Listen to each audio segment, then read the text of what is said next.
Hey guys, tonight we begin with a quiet question that has followed humanity for decades.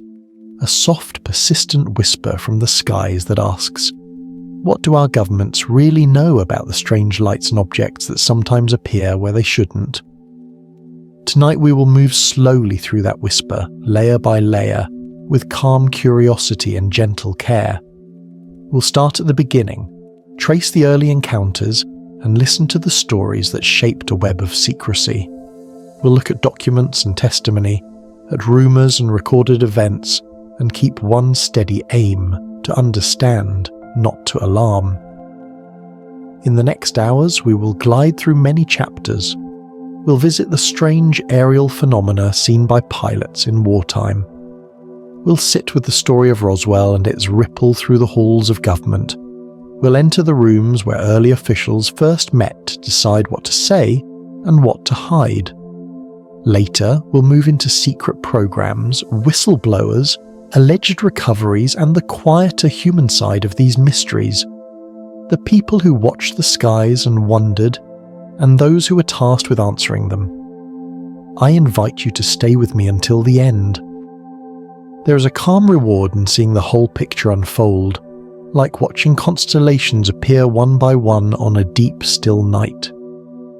Before we settle in and begin our peaceful journey, take a moment to like this video and subscribe.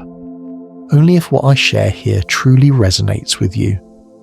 Your support helps me create more of these videos, and if you feel like it, let me know where you're tuning in from and what time it is. It's always fascinating to see the many corners of the world where we connect.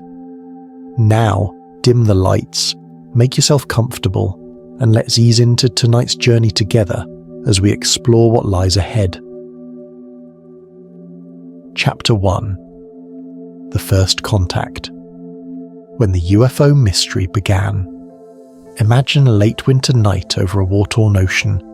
Imagine the hush in a cockpit as two pilots peer into the infinite black, scanning for enemy planes. The sound of engines is steady. The radio clicks with routine reports. Then, against the dark, small lights appear, darting, glowing, moving in ways that ordinary machines don't. They are silent, quick, and unfathomable. The pilots exchange puzzled looks. This is where one of our earliest chapters begins. The phenomenon that pilots during World War II called Foo Fighters felt like a gentle tremor of the unknown. These were reported as glowing orbs, sometimes coloured, sometimes white, that followed aircraft or moved in groups. Often they behaved oddly, manoeuvring like living things, firing off brief flares, or simply hovering before disappearing. For those who saw them, the sensation was intimate and strange. The sky was no longer predictable. They were not loud. They did not announce themselves. They simply existed in a space the pilots had assumed was their own.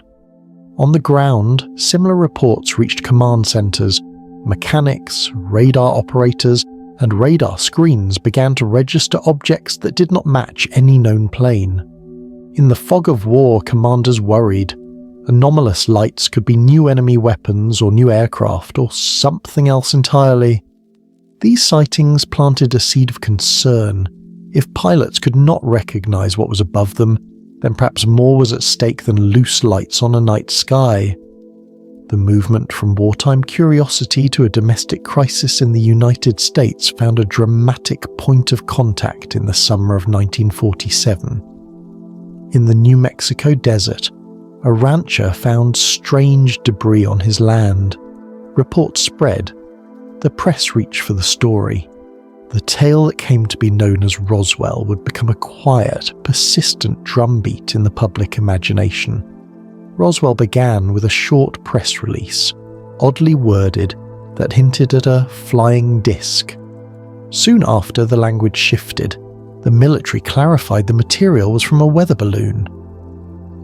But the contradiction between initial reports and later explanations left room for other stories to grow. For many, Roswell felt like an opening, a place where evidence had been found, and where questions about alien craft and secret recoveries took root. For officials, the episode posed an organizational problem: how to manage information so that public panic did not unfold while also protecting national security. In response to incidents like Roswell, small urgent meetings began to take place within government. They were quiet, closed-door conversations in basement offices, in secure rooms, among people who had access to both intelligence and the power to act. These were not theatrical scenes of secret handshakes. They were practical gatherings of those who needed to know: military officers, intelligence analysts, and specialist scientists. They discussed what the sightings might mean, how to test recovered materials if any existed, and how to explain, or not explain, the findings to the public. One of the central threads in this early tapestry is the question of the CIA's role. Created in 1947, the Central Intelligence Agency was designed to gather and analyze information that pertained to national security. When reports of inexplicable aerial phenomena began to accumulate, the CIA's analytical mission naturally drew it into the picture. Its mandate was to understand threats and to sift through intelligence for patterns. When strange reports crossed into the domain of national security, possible foreign technology, unknown aerial behavior, or unexplained materials, the CIA had both the skill set and the authority to study them. But involvement did not always look like direct admission. Often, the agency's role was more subtle, analyzing reports, producing internal memos, advising other branches of government on the likelihood that an unknown object was an enemy craft, a natural phenomenon, or something else. The CIA's work was often methodical and cautious, grounded in assessment rather than celebrity. For the public, this quiet analysis could feel like silence. For analysts, it was the steady work of reduction, sorting the plausible from the improbable. Yet the early years were also a time of human stories. Pilots who had seen the Foo Fighters would later describe the feeling of brief fellowship with the unknown, the soft thrill of witnessing something that did not belong to any manual. Ranchers near Roswell described odd debris and the hush that followed heavy government vehicles sweeping through the area. Scientists and officers in conference rooms debated whether anomalous radar blips indicated new foreign technology. As this chapter draws to a close, consider the scene like a slow, cool dawn. The sky's changing, questions are being written on the horizon. No single thread explains everything, but together they form a gentle pattern. Wartime eyewitnesses, an enigmatic desert crash, and a government newly formed and quietly beginning to study the unexplainable. There is no sudden reveal here, only a steady assembling of facts and impressions, each one softening into the next like morning mist over a plain. If you are still with me, keep this thought. The earliest contacts were not cinematic meetings between generals and aliens. They were a collection of small human moments. Pilots squinting against the dark, officials jotting notes in dim rooms, a rancher picking through bent metal. Those small moments planted the seeds of decades of secrecy, debate, and curiosity. Chapter 2: The Birth of Secrecy. How the government covered it up. There is a peculiar hush that follows certain discoveries. Imagine the desert air cooling as night arrives, the wind carrying only a faint, dry whisper, while heavy vehicles move slowly across a plain. Men and women in uniform step softly, lifting strange fragments into wooden crates, stamping their boots in the dust. They fold tarps with careful hands and load boxes into trucks under searchlights that cut the darkness with pale blades. They speak in low voices because each word could ripple into something larger. This quiet, practical choreography is the beginning of how secrecy becomes habit.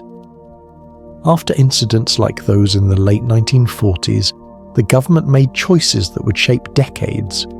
One of the first and most consequential choices was to classify suspected UFO incidents as matters of national security.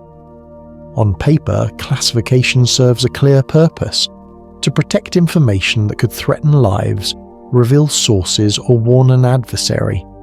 In practice, classification also becomes a tool that shapes what the public sees and what it does not.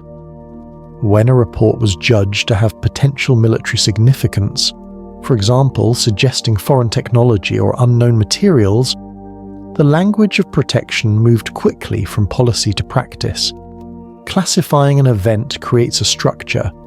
There are forms to fill, stamps to make, folders to seal. A report that might once have been a local curiosity moves up a chain, to base commanders, to service intelligence officers, and sometimes into the hands of newly formed agencies whose job is to assess threats. With this chain came rules: who needed to know, who could access the evidence, and who would speak publicly, if anyone at all. In a post-war world shaped by emerging superpowers, the imperative to control potentially sensitive information was particularly strong. Fear of a technological surprise, of an adversary unveiling a device that outmatched existing defenses, made secrecy feel prudent. Alongside formal classification, another quieter apparatus grew: containment strategies. If something could not be accepted into the public record, it could still be contained. This meant cordoning off crash sites, relocating debris to secure facilities, and limiting access to labs where materials might be studied. It meant asking local witnesses to remain quiet, sometimes through polite requests, and sometimes through official orders. It meant creating a web of people sworn to silence. Military personnel, scientists with security clearances, and contractors bound by legal agreements. Each person involved added a new link in the chain of secrecy. Out of these practices came stories of specialized groups and programs. One of the most persistent names whispered in corridors and in late-night conversations is Majestic 12, often shortened to MJ12. It is said, in those narratives, to be an inner committee assembled to handle the most sensitive of these matters.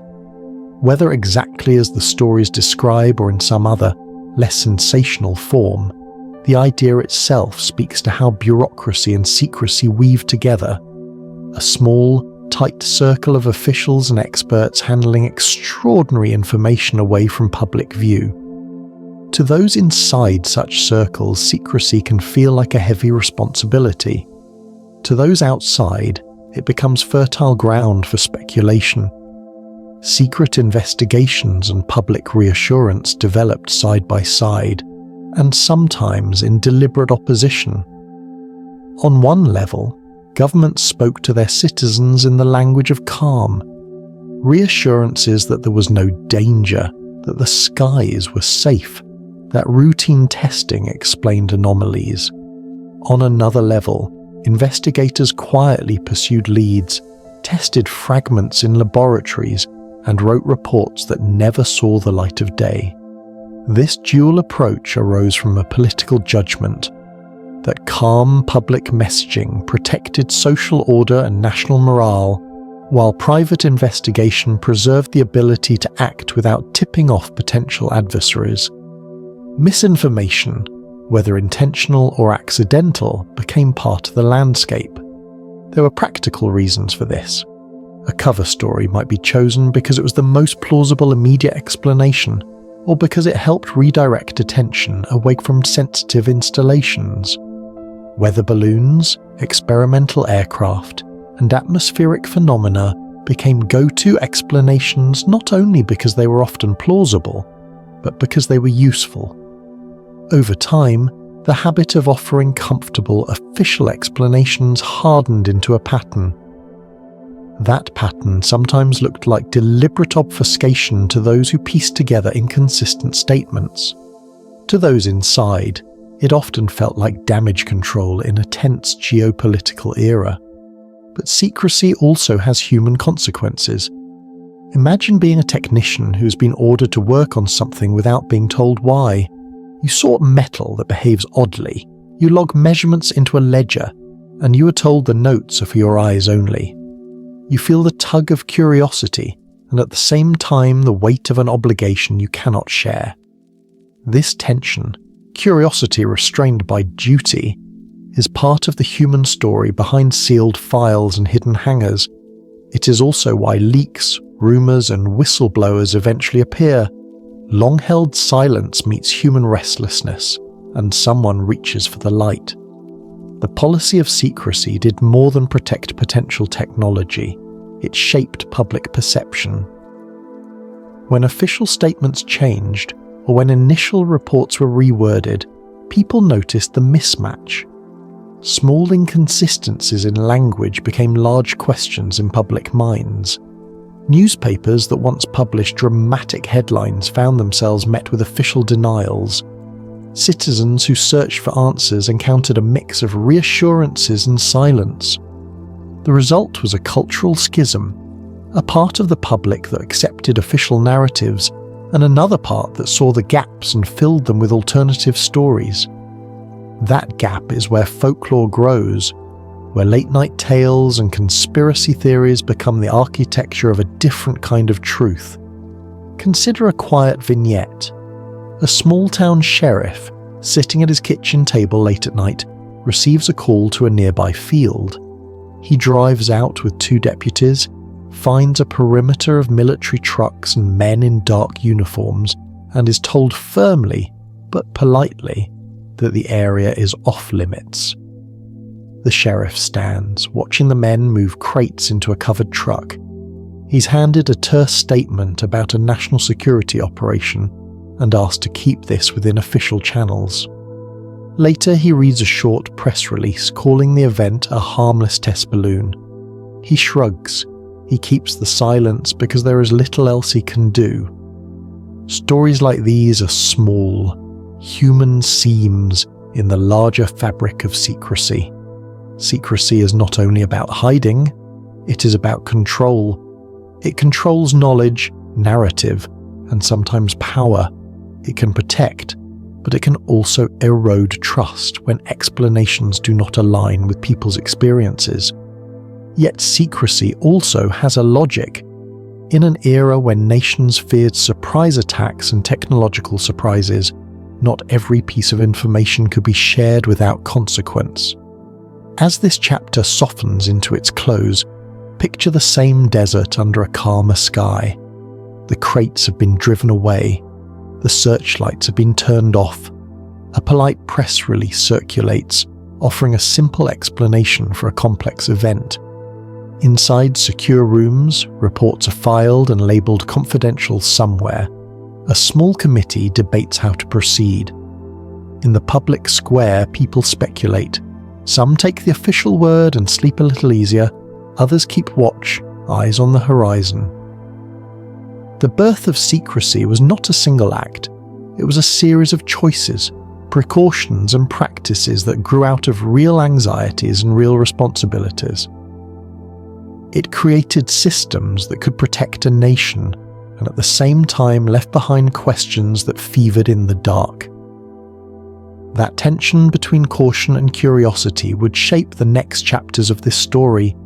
The rise of formal investigations, the machinery of denial, and the long, slow unravelling that would bring both leaks and revelations into the light. Chapter 3. Project Blue Book, the official denial machine. There is a particular hush that comes with bureaucracy. The soft rustle of paper, the measured tick of a typewriter or keyboard, the quiet footsteps along a corridor lined with locked doors. Project Blue Book began in that measured silence, not as a headline-grabbing drama, but as an organised attempt to gather, catalogue and explain. Picture a small office with stacks of reports, photographs tacked to corkboards, and officers tracing lines between radar blips and witness statements. The mission was written in neutral language.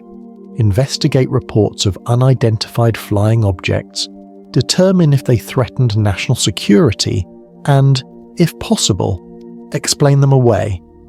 At first glance, Blue Book seemed like a sensible, practical response. If people were reporting strange lights and objects, the Air Force reasoned, those reports should be investigated. Pilots, radar technicians, police officers, and civilians supplied the narratives. Scientists and military analysts supplied the methodology. Cases were opened, investigators interviewed witnesses, and files were kept. On paper, the process was thorough. The language used was clinical and calm, a tone meant to reassure. But beneath that tone lay complicated currents.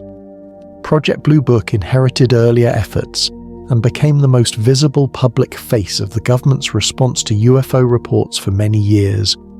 It published summaries, issued periodic reports, and attempted to place anomalies into known categories: misidentified planets, weather balloons, aircraft, astronomical phenomena, or hoaxes.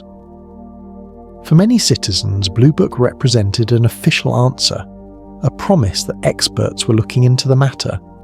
For others, it felt like a curtain, an official story that did not always match what witnesses had experienced. The CIA's role in relation to Blue Book was quieter, though significant. While the Air Force handled the operational side, collecting reports and doing initial analysis, the CIA often worked in parallel, interpreting the intelligence implications of those same reports.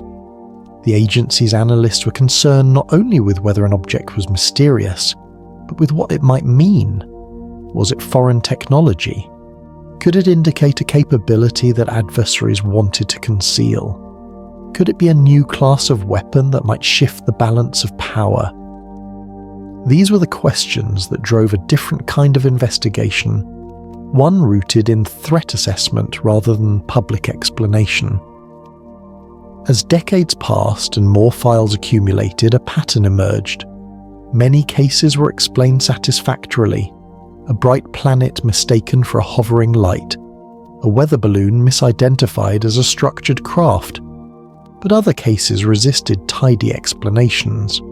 Some involved trained observers, airline pilots, military pilots, radar operators, reporting phenomena that did not comport with known flight dynamics. Some involved physical traces on the ground, odd radiation readings, or materials that perplexed technicians. These unresolved cases gathered their own gravity. They were the ones that eventually became the source material for books, late-night programs, and persistent skepticism about the official narrative. One of the most striking numbers that circulated in later reflections was a tally of hundreds of cases that remained unexplained even after an initial review. In public conversation, the idea of 701 unexplained cases became shorthand for a deeper question. If trained analysts could not account for these incidents, what did that imply? For those who wanted answers, the unresolved files were proof that something deeper lingered. For officials, the unresolved cases were often ambiguous, incomplete data, flawed witness recollections, or simply reports that lacked the rigorous evidence needed for conclusive analysis. The process of classifying and closing cases sometimes relied on the absence of evidence as much as the presence of it. An investigator might note gently and carefully the limitations of a report, cloudy conditions, inconsistent witness statements, or faulty instruments. In the quiet of the files, such practicalities felt reasonable. But to witnesses who felt certain of what they had seen, the official explanations could feel dismissive. This gap between analytical caution and emotional certainty widened into public distrust. A person who had watched a bright, structured object hover near a field and later read a dry report that called it a misidentified star might rightly ask whether their experience was being honoured. There were also institutional incentives at play. Maintaining public calm during tense geopolitical times was a priority. A sudden admission of unknown, potentially advanced aerial phenomena could cause anxiety, inspire rumors, or even spark hysteria. The tone of official reports often reflected a desire to avoid fueling sensationalism. Blue Book's output therefore walked a tightrope. Be thorough enough to satisfy critics that investigations were real, but be careful enough in public language to avoid panic or misinterpretation. These twin aims shaped not only what was written, but how it was received. For some people who worked within the system, the tension became personal. Imagine an earnest analyst late at night reading through a stack of witness interviews. She notes correlations between reports, odd physical traces that recur, and patterns of behavior in certain objects. She raises questions at a meeting and is reminded of protocols. Check the equipment, verify the reports, err on the side of conventional explanation. The analyst files her notes and keeps watching.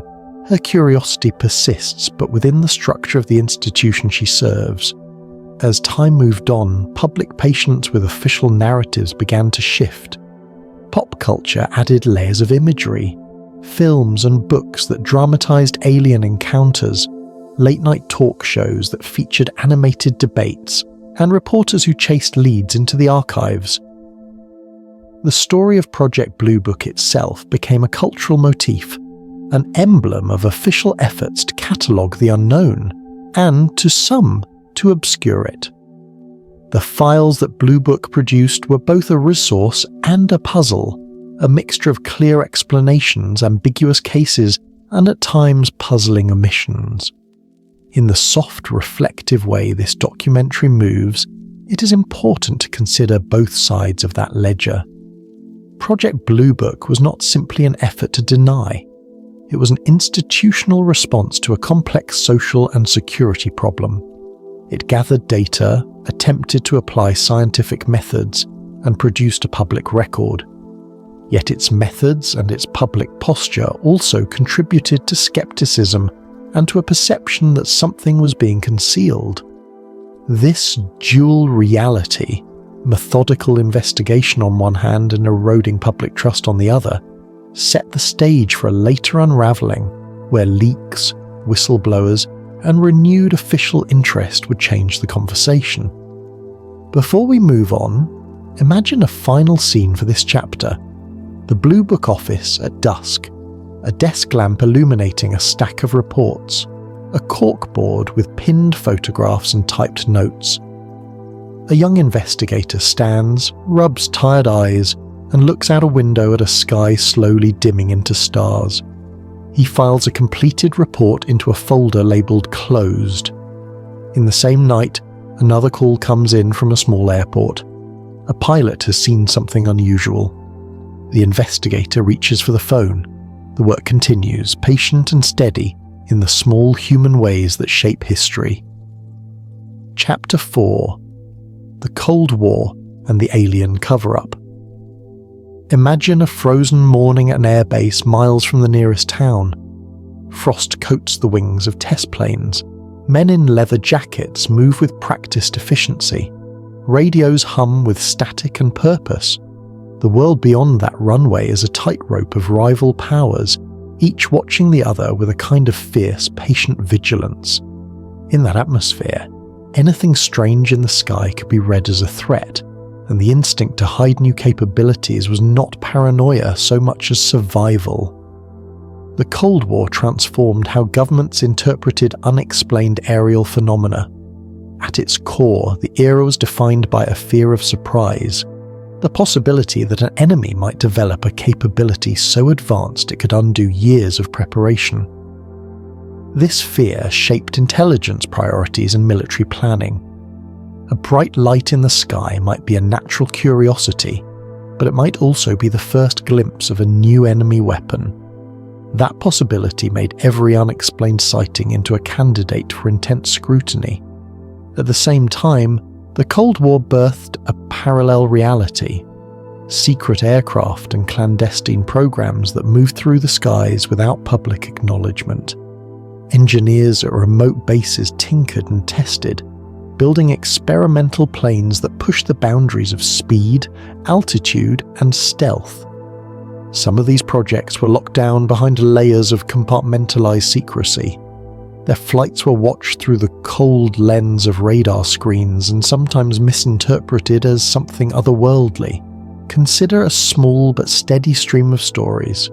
A radar operator tracking a high-altitude blip that climbs and then disappears. A pilot spotting a streamlined object moving faster than known craft. A farmer seeing a flash of reflective metal slipping above the tree line. For a time, these accounts could be puzzling. Later, when details of secret reconnaissance aircraft were declassified, some of those strange reports settled into new context. High-altitude surveillance planes, experimental drones, and rocket-assisted test vehicles can explain many previously perplexing sightings. In this way, the boundary between human invention and the unexplained blurred. Remember the engineers who worked on spy planes? They were focused on pushing the limits, higher ceilings, greater speeds, better cameras. To protect those advances, secrecy was essential. Test flights were conducted at night or over remote areas. Tracking signatures were deliberately altered. Sometimes decoy profiles were used to hide real capabilities. From a distance, these measures created the impression of objects that behaved oddly, because the planes themselves were designed to behave in ways unfamiliar to air traffic controllers and ground observers. Radar anomalies played a prominent role in Cold War confusion. Radar is a complicated instrument. It can detect birds, weather, atmospheric layers, and foreign aircraft in ways a human eye cannot. Conditions such as temperature inversions can bend radar waves and create phantom echoes. When combined with the presence of unfamiliar aircraft, these anomalies could produce a tableau that challenged even experienced analysts. A radar screen might show a contact that moves in impossible ways, and the human mind, trained to expect conventional motion, searched for explanation. In tense times, the mind sometimes favors the worst-case scenario. Intelligence agencies also learned to use the UFO phenomenon in strategic ways.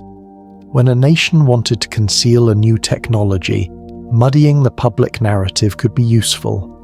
A plausible story about mysterious lights or balloon tests could deflect attention away from a secret program. Disinformation, or at times carefully framed ambiguity, became a tactical tool. Plant a misleading explanation, and the public gaze moves away while engineers refine their design in the dark. At times, the management of public perception looked less like deceit and more like an instrument of national strategy. The role of foreign powers added another layer. If one country feared that sightings were the work of an adversary, intelligence services had to consider new possibilities. Was the Soviet Union testing something similar, or were they the curious observers? The reciprocal shadow play of the two superpowers meant that unexplained phenomena could be read through many lenses. A bright object over the Arctic might be a US test plane, a Soviet reconnaissance vehicle, or a natural formation amplified by atmospheric conditions. The ambiguity multiplied the number of questions and minimized the comfort of certainty.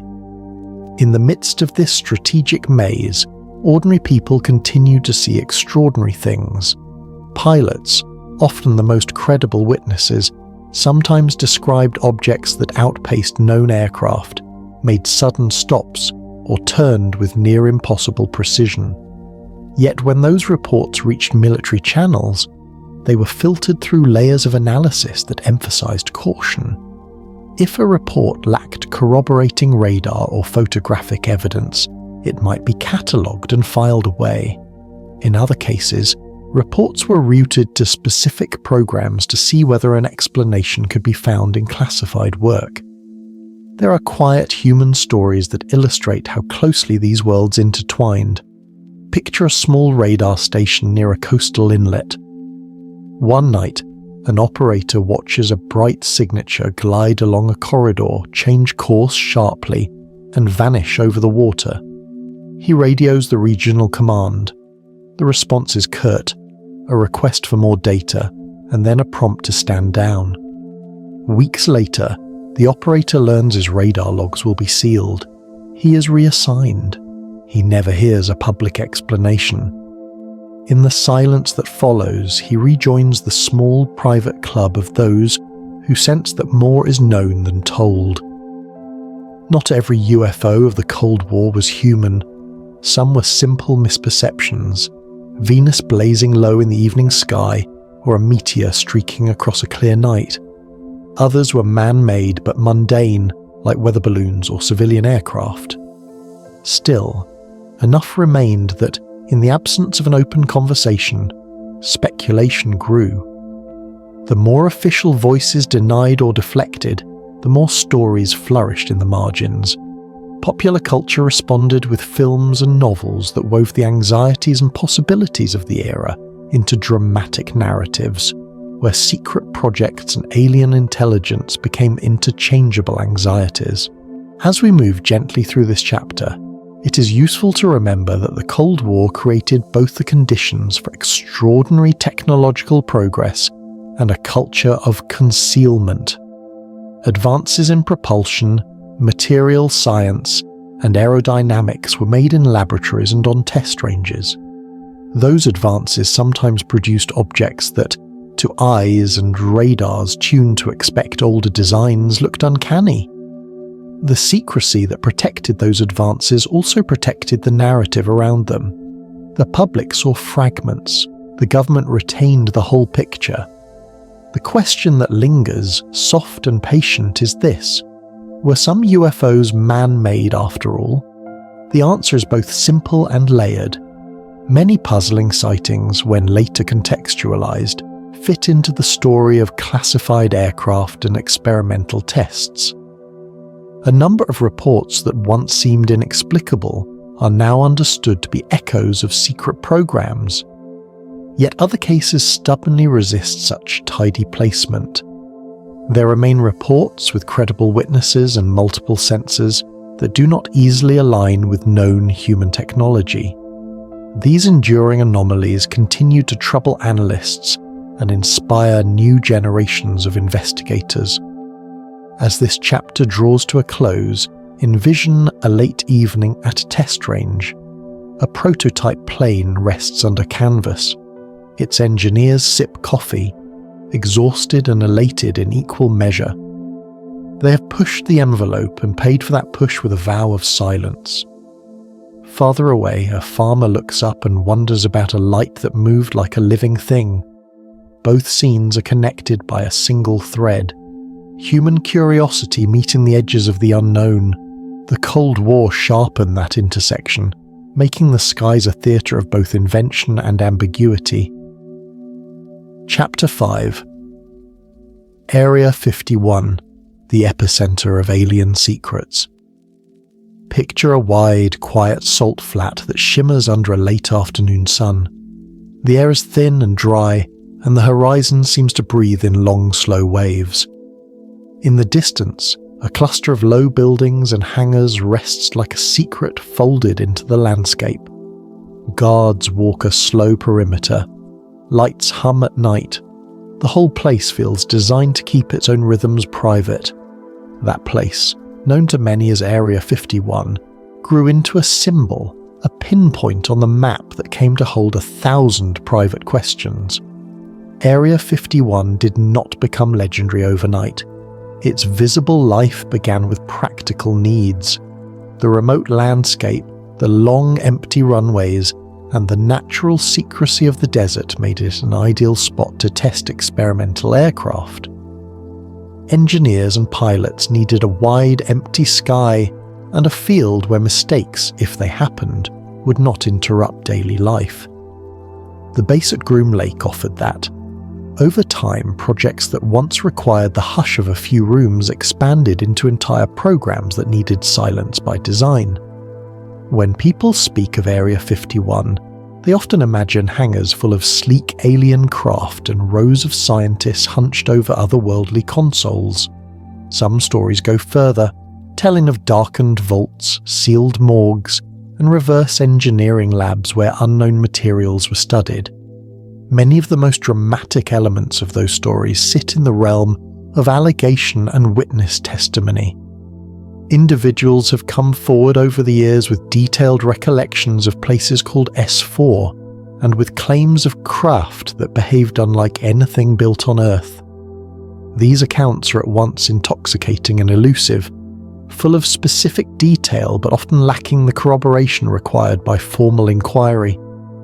One of the most widely told stories involves a man who described working near a secret facility south of Area 51, a place he called S4, where he said craft were stored beneath the desert surface and studied.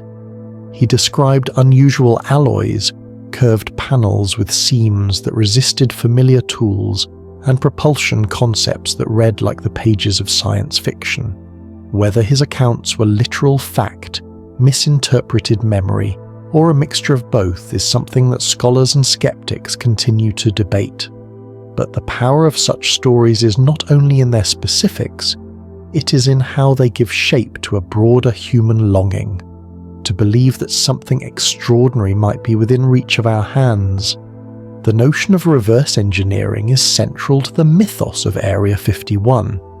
Reverse engineering implies that a piece of technology, once obtained, can be disassembled, read, and then reassembled into something human minds can reproduce. It suggests a laboratory bustling with machinists, engineers, and physicists peering through microscopes and making careful, tentative notes. Within such a mental image, the slow, methodical work of discovery becomes almost devotional, a patient attempt to coax meaning from metal and mystery. For many, that is the image they carry forward, careful hands trying to translate an alien alphabet into human equations. Yet it is also important to fold in the quieter, more mundane reality of what such a place would require. If a facility houses experiments of any advanced sort, it needs technicians, secure communications, maintenance crews, electricians, and people who handle paperwork. It needs a culture of compartmentalization, people allowed to know only the slice of information necessary for their job. Compartmentalization is practical and intentional. It reduces accidental leaks and keeps sensitive work from being compromised. But it also creates odd human dynamics. People working on adjacent projects can spend careers in the same small town and never exchange more than a few sentences about the work that consumes them. That human architecture, trust coupled with strict silence, is a key reason why Area 51 became fertile ground for rumour. One of the most compelling parts of the Area 51 narrative is the idea that even presidents and high officials were sometimes denied full access. It is easy to imagine a dramatic scene, a head of state arriving on a tarmac, being met with a curt briefing, and then being ushered away from certain hangars. The reality is usually less cinematic but no less telling. In an era of need-to-know security culture, access is often filtered through layers of classification. Even individuals at the highest levels of political leadership may not be briefed on every compartmented project, simply because those in charge of the program are required to disclose sensitive methods only to those who will directly support them.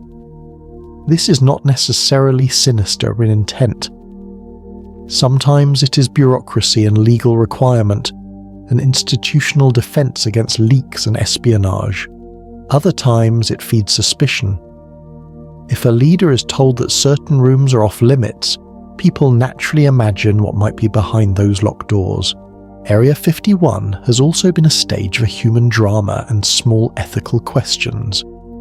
Consider the maintenance worker who signs an oath and spends years replacing filters in a hangar without ever being told the name of the aircraft beneath the tarp.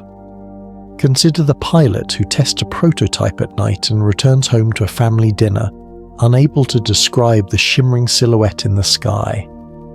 These are ordinary human lives threaded into extraordinary work.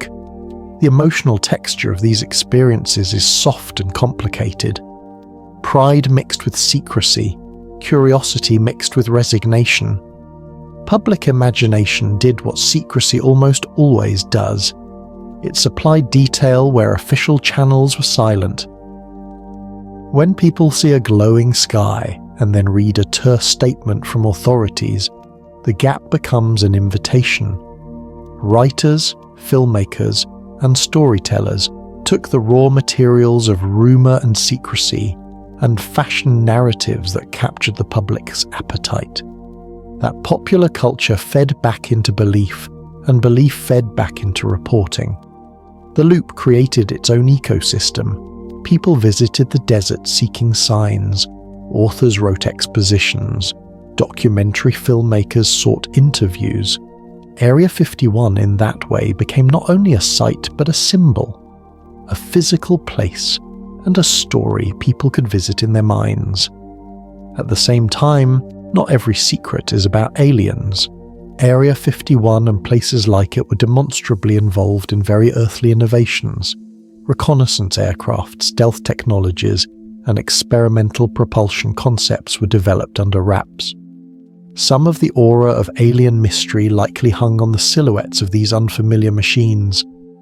A plane that looks nothing like a conventional jet tested only under blackout conditions will appear to an outside observer as if it belongs to another world. Over time, the line between human-made wonder and alleged extraterrestrial artifact blurred for many observers. There is also a quiet, ethical dimension to this discussion. If a government holds knowledge about something potentially transformative, how should it balance public curiosity with national security? If a technology could shift power balances or cause panic, do those in authority bear the responsibility to manage disclosure carefully? Or does secrecy, no matter the intent, become its own hazard when it breeds mistrust and rumour? These are not easy answers. They are slow questions to be considered with the same careful attention given to a fragile artifact in a laboratory. As night falls over Groom Lake in our imagined scene, picture the hangars casting long, black silhouettes on the salt. A small crew finishes its shift, exchanging cordial nods and then vanishing into the dark. A maintenance truck rumbles away, its headlights melting into the black like two small obedient stars. Somewhere in a secure room, a logbook is updated. Elsewhere, a rumour is born at a kitchen table and begins to circulate.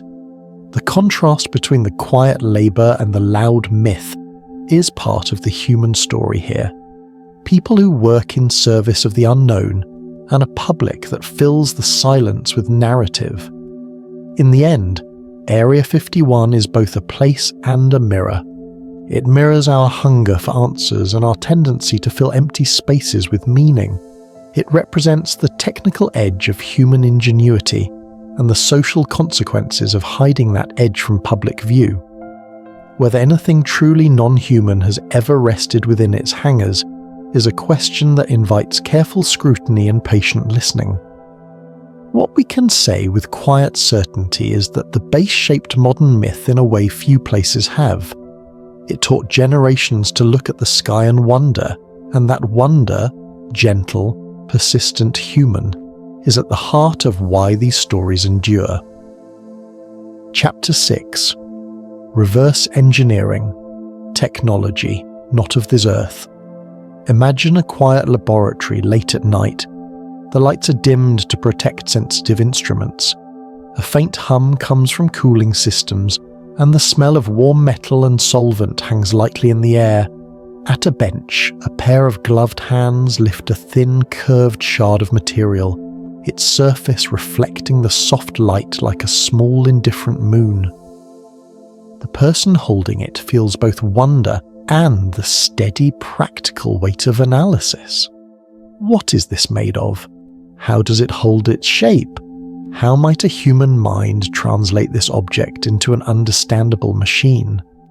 Reverse engineering starts with questions that are almost childlike in their simplicity.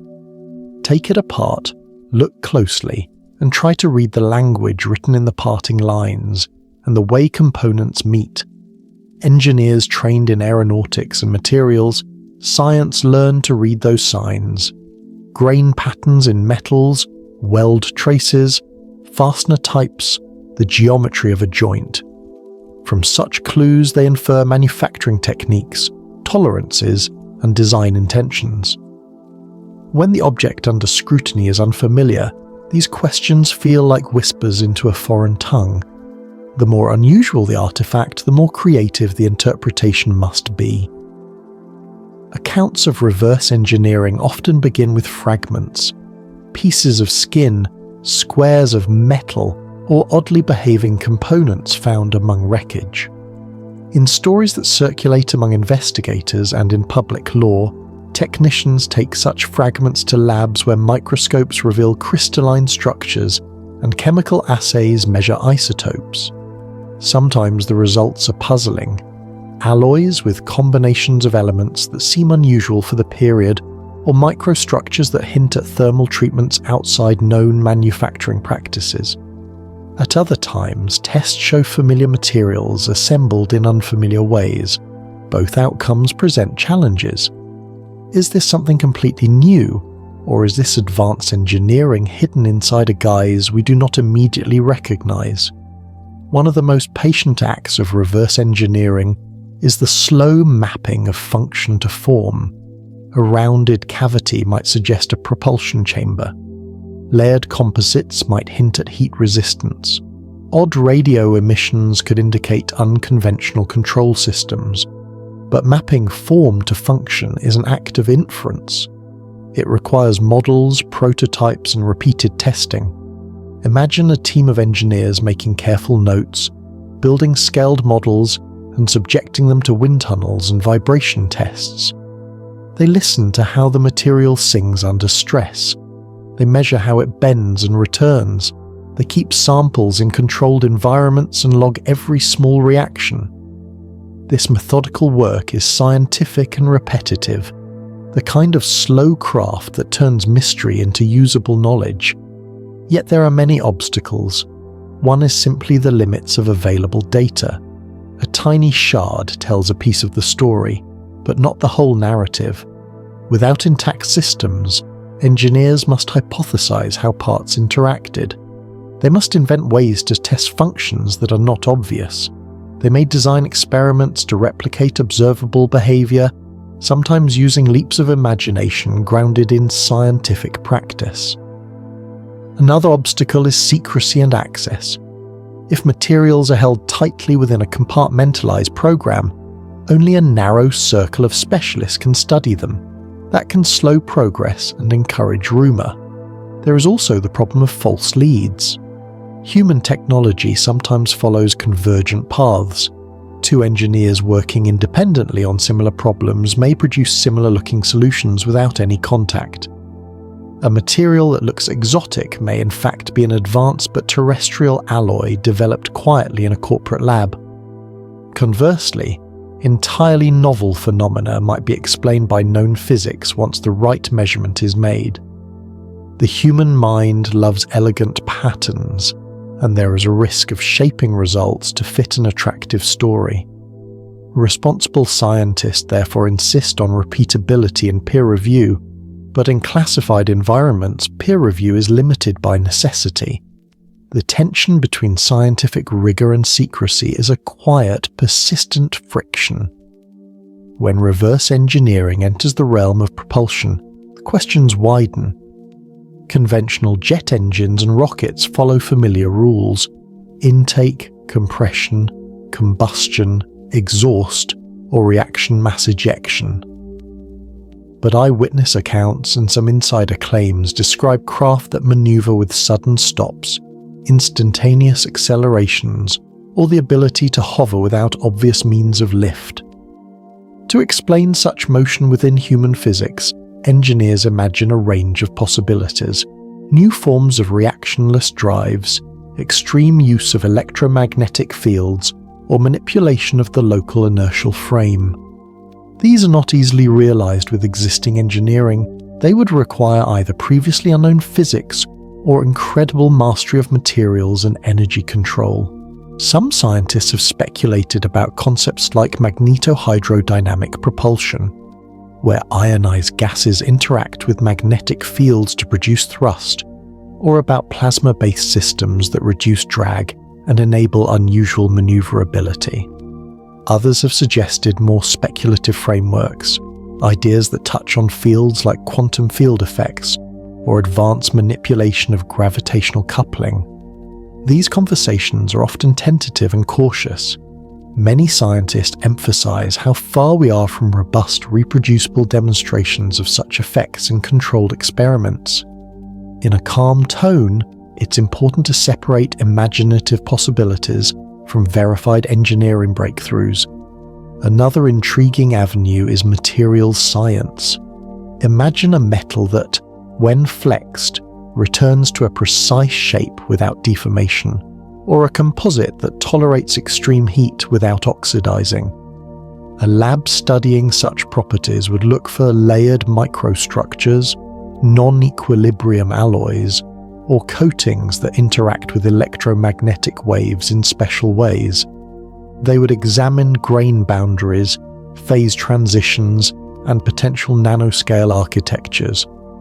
Often, the breakthroughs in modern materials come from manipulating matter at tiny scales, arranging atoms and interfaces precisely so that macroscopic properties emerge.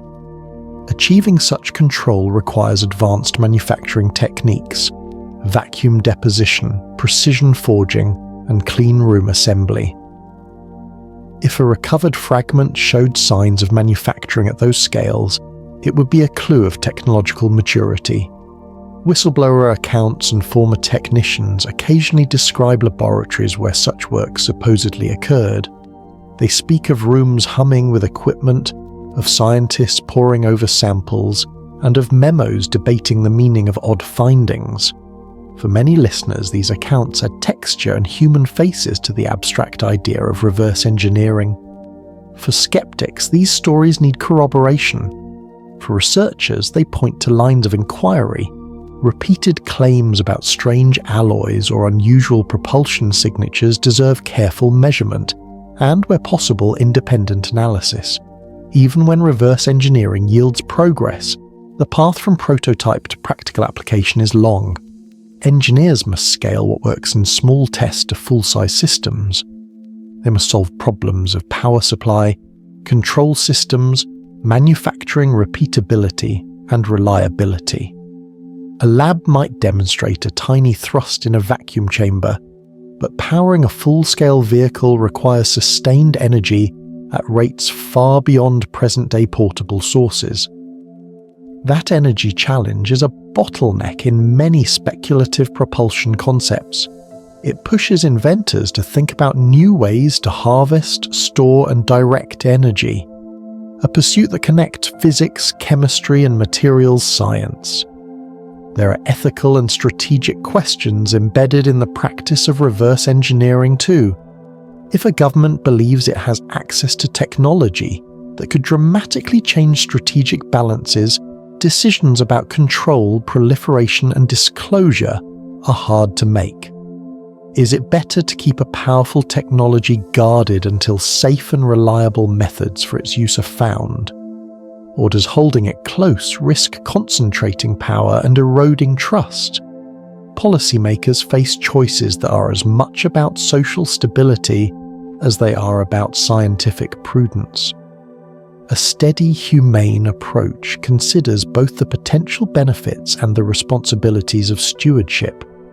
For those who study these matters in quiet rooms, there is a rhythm to the work: patience, repetition, and humility.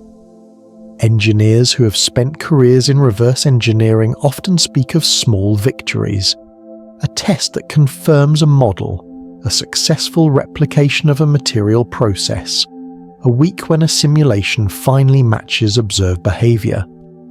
They also speak of long stretches where progress is measured in incremental learning rather than sudden breakthroughs. The narrative of a single dramatic leap from fragment to functioning alien craft is a satisfying story, but reality more often resembles a slow coaling of knowledge, where many small pieces eventually add up to usable understanding. As this chapter winds down, Picture that laboratory once more. The fragment rests in a magnetic holder. A camera takes slow, careful images. A scientist notes the microstructure in a journal, sketches a diagram, and arranges another test for the morning. Outside, the desert night is quiet and vast, a deep backdrop to the small, luminous work inside.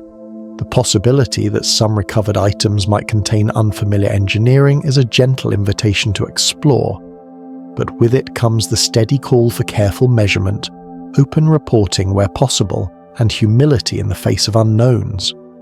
If any revelation occurs from such work, it is likely to be incremental. A better alloy here, a new composite there, an improved sensor that opens a vista of measurement. Reverse engineering, framed in this soft, patient way, becomes less a miracle and more a craft, a sustained human effort to translate the unfamiliar into language we can use. It's a work that blends curiosity, caution, and competence, and it asks us to balance wonder with the discipline of science. Chapter 7: Alien Bodies and Autopsies, Fact or Fabrication. There is a different kind of hush when the matter being moved is no longer metal but flesh. Imagine a long windowless room lit by cool, clinical lamps. The air smells faintly of antiseptic and metal. A table sits in the middle, its surface gleaming under light. People move in practice steps, their faces measured, their voices low, because here the work is both technical and intimate. When stories turn from lights in the sky to bodies on a slab, the emotional temperature changes. We leave the abstract and step into the most human territory of all: life, death, and the questions we ask about both. The most famous image in this part of the story is not a photograph of a craft, but a film. A grainy staged sequence that shows what appears to be a post-mortem examination of a small grey figure. The footage, when it first surfaced in popular culture, arrested people because it translated rumour into a visual language that everyone could understand. A film makes the uncanny immediate. For those who believed, it was confirmation. For skeptics, it was a provocation to look closer. The existence of such a film crystallized debates and created a theatre of proof and counterproof that would last for years. Beyond dramatic images, there are many other accounts, testimonies from military personnel, local civilians, even medical staff, claiming to have seen unusual remains after crashes. In some versions, the bodies are described as humanoid, but with proportions that differ from ours: larger eyes, thin limbs, or heads shaped in unfamiliar curves. In other accounts, descriptions are more ambiguous, fragments of tissue that, under close inspection, show unusual cellular patterns or unexpected biochemistry. The variety in these stories is itself telling. It suggests either a range of different phenomena or perhaps the ways memory and culture shape recollection. To understand such claims calmly, we must ask a series of careful questions. First, what is the quality of the evidence? Eyewitness testimony is powerful and personal, but human memory is malleable. Under stress or excitement, details can shift. Time also changes recall. What seems certain in the moment can blur with later discussions and influences. Second, what physical evidence exists? Reliable chains of custody, verifiable lab reports and independent analyses are the bedrock of credible claims. If tissue samples were examined, who did the testing? Were controls used? Can results be reproduced by independent labs? These are not hair-splitting queries. They are the fundamental standards that separate anecdote from science. The idea of secret morgues and military labs studying non-human life taps into deep anxieties and imaginations. Picture a subterranean room where technicians in masks work over trays, where door codes and clearance levels keep the curious out. The reality of military medical facilities is often more prosaic. They exist to handle classified cases, human or otherwise, and their operations are regimented by law, ethics, and protocol. If something truly anomalous had been recovered, it would create a cascade of practical questions. How to preserve samples, who has the authority to order tests, what legal frameworks apply, and what obligations exist to disclose findings to oversight bodies. Bureaucracy, in that sense, is part of the story as much as the bodies themselves. There are also plausible earthly explanations that can help us account for many claims. Misidentified human or animal remains are one such explanation. In the aftermath of a crash, burned or distorted corpses can look unlike their original form. Small animals, once altered by fire or mechanical trauma, can be misperceived.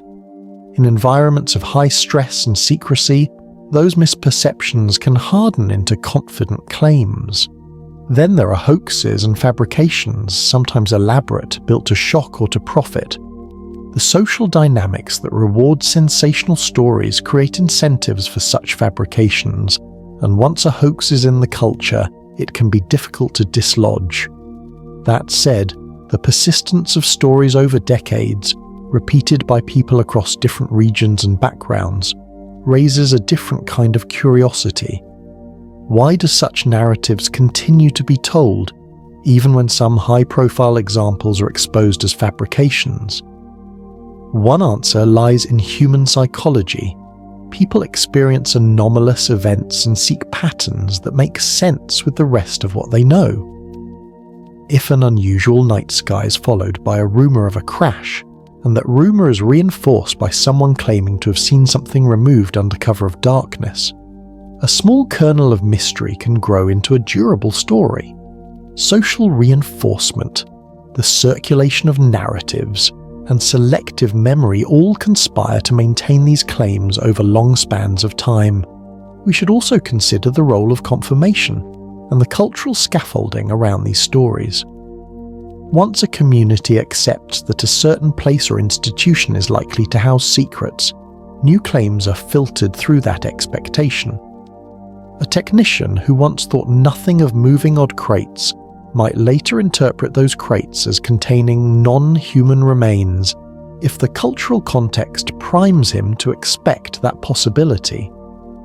This is not to dismiss individual testimony as dishonest. Rather, it is to recognize the complex interplay between perception, memory, and cultural narrative.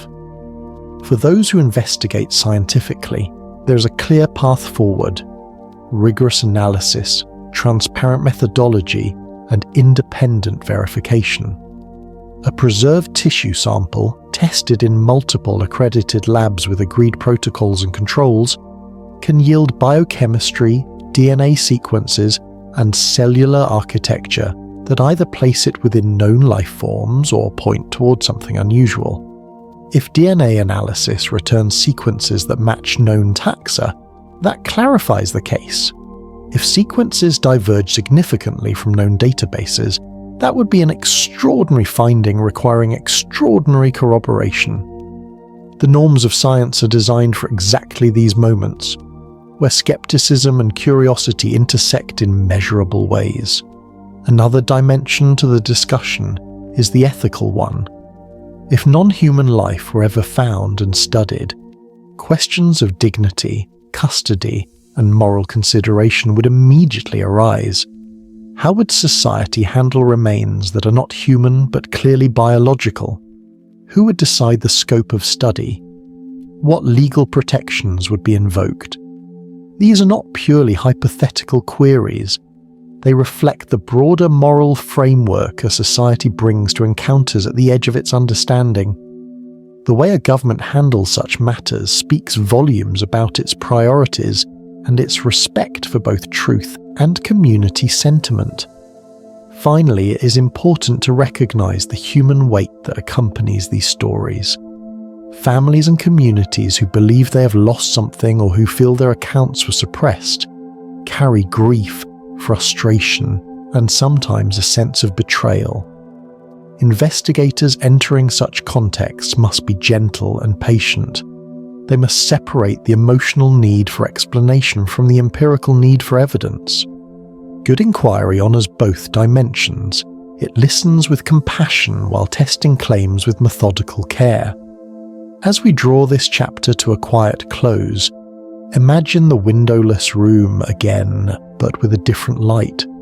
A methodical team catalogues samples, notes every parameter, and prepares them for independent testing. Outside, conversations continue, some skeptical, some hopeful, some fearful. The question of whether alien bodies were ever recovered is one that touches on the deepest chords of curiosity and ethics. Whether the truth, when fully revealed, will soothe those chords or add new harmonics is a matter for careful, patient investigation. Chapter 8: The CIA's Psychological Operations and Alien Disinformation. There's a different kind of machinery that hums beneath the surface of national life. Not engines and hangars, but words, images, and carefully shaped narratives. Imagine a dim room where people in suits and analysts with tidy notes gather to consider not only what is true, but what the public is prepared to believe. In that quiet, the shape of a story matters as much as the shape of a device. The management of perception becomes a kind of technology itself, with methods and consequences that can ripple gently or with great force through a society. The idea that stories can be managed is not new. Governments have always used messaging to reassure, to persuade, and sometimes to withhold. What is different about the mid-20th century is the combination of powerful new media, radio, film, television, and secret programs that explored human cognition and influence. Intelligence services learned that controlling a narrative could be a strategic asset. If you can shape what people fear or notice, you can direct attention away from sensitive projects, influence political outcomes, or simply maintain calm in a tumultuous moment. Within this context, UFO narratives were an especially useful tool. They sit at an intersection of wonder and anxiety, curiosity and dread. A well-placed story about a harmless balloon or a misread weather phenomenon could soothe a population and, at the same time, divert attention from the silent work of engineers and intelligence services. In some instances, deliberate confusion, planting misleading reports or allowing certain rumors to circulate, could protect classified programs by overwhelming genuine curiosity with a fog of noise. In other cases, ambiguous statements helped preserve plausible deniability. The method is simple and practical. If everyone is chasing sensational stories, fewer people will follow the real, sensitive leads. This is not to suggest that every curious report was manufactured. Many sightings arose from honest observation and genuine confusion. But intelligence services did experiment with influence techniques, and some of those experiments bled into the broader cultural conversation. There are well-documented programs that study persuasion, behavior, and human vulnerability to suggestion. Researchers explored ways to alter perceptions, to shape memory, and to manipulate symbolism. These were sometimes justified in the language of national defense, to understand how an adversary might use such techniques, and sometimes they ventured into ethically fraught territory, where human subjects were involved in experiments without full consent. One of the most unsettling chapters in that history involves programs that probe the mind itself. Researchers tested methods of influencing behavior and thought, using drugs, sensory manipulation, and psychological stressors. The ethical breaches that emerged later in public inquiry are a reminder of how curiosity, when combined with secrecy and power, can become dangerous. In relation to UFO narratives, these experiments fed a larger frame. If human perception can be manipulated, then the boundary between what is seen and what is suggested becomes porous. A planted rumor, a staged sighting, or a carefully framed news story could recalibrate how whole communities interpreted anomalous events. Disinformation operates on a simple human logic: confuse, distract, and control the narrative arc. An intelligence analyst might ask, gently and quietly, what happens if a provocative story is seeded in the right places? Would the public dismiss subsequent related reports as hoaxes? Would investigative journalists be led down fruitless paths? The answers are neither purely cynical nor purely strategic. Their practices honed in tense eras when the cost of a technological surprise felt existential. The line between protective secrecy and manipulative deception is subtle and morally complex. Stories of deliberate disinformation around UFOs sometimes weave real programs with imagined conspiracies. There were occasions when officials publicly downplayed sightings while quietly investigating them. There were also occasions where misleading explanations were useful to obscure sensitive flight tests or intelligence operations. The public record shows a spectrum of behaviours: official calm where interior concern existed, and public denials where private work continued. From a distance, the mixture can look like a deliberate campaign of confusion. Up close, it often looks like bureaucratic caution and risk management. The human consequences of such operations deserve careful attention. Misinformation and secrecy can erode trust. When citizens later learn that official accounts were incomplete, they may feel betrayed. People who reported experiences and then faced dismissal or ridicule can be left with emotional scars. Families whose loved ones spoke of strange nights or odd encounters sometimes found themselves isolated.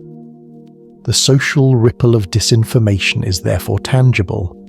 It can silence witnesses, discourage open inquiry, and create a lingering impression that truth is being withheld. At the same time, some use of ambiguous messaging was guided by strategic necessity. If revealing the true nature of a program would give an adversary a decisive advantage, officials faced a real dilemma: how to weigh the public's right to know against the imperative to protect national security. This is not a question with a single ethical answer. It is a question that must be navigated with transparency and oversight when possible, and with humility when secrecy is judged necessary. The moral challenge is to avoid letting prudence become a cover for manipulation. The interplay between psychological operations and UFO narratives also created strange cultural artifacts. Films, novels, and television programs absorbed the themes and amplified them. As entertainment absorbed the imagery of unknown craft and shadowy agencies, the public's appetite for conspiracy and wonder grew. Each dramatized scenario reframed the public imagination, providing fresh metaphors for secret programs and for the idea that governments might manage truth. Cultural feedback loops like these are subtle but powerful. Fiction shapes expectation, expectation shapes memory, and memory shapes future reporting. Whistleblowers and later inquiries have tried to pierce some of this fog. They raise questions about experiments, about the scope of influence campaigns, and about the ethics of moving public perception. For some, the revelations are clarifying. For others, they deepen unease. Importantly, a thoughtful approach asks us to listen to the stories of those who felt marginalized by official explanations.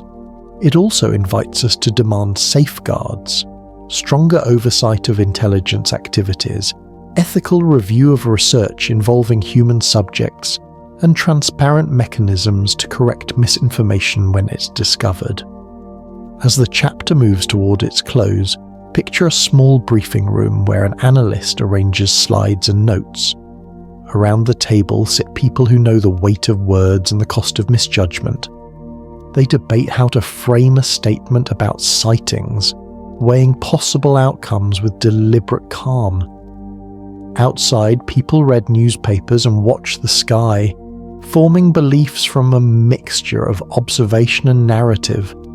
The lesson that emerges is neither purely cynical nor purely reassuring.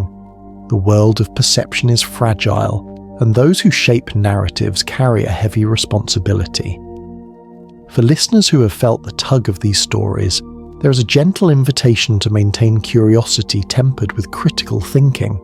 Seek evidence, welcome independent review, and hold institutions accountable, while also recognizing the real pressures that prompt secrecy. The balance between transparency and security is delicate. It calls for persistent civic engagement and humane oversight. Chapter 9. Presidents, Power and Secrets. Imagine the hush of a presidential study late at night. The lamps are low, the curtains drawn, and the world beyond the windows is quiet. A leader sits alone with a small stack of secure envelopes, each stamped and handled with careful ceremony. These documents are the densest kind of custody, information marked eyes only, passed along protocols of clearance and discretion. The scene captures a soft but profound reality. Power is often exercised with limited sightlines, and those who hold it sometimes must decide how much to reveal, how much to conceal, and what to do with the knowledge they possess. When we ask what presidents have known about unexplained aerial phenomena, we are really asking two interconnected questions. What was presented to them, and what did they choose to do with the information? In some moments of history, commanders-in-chief have been briefed directly, ushered into secure rooms where analysts outlined sightings, radar tracks, and possible explanations. In other moments, vital details were filtered, summarized, or withheld entirely.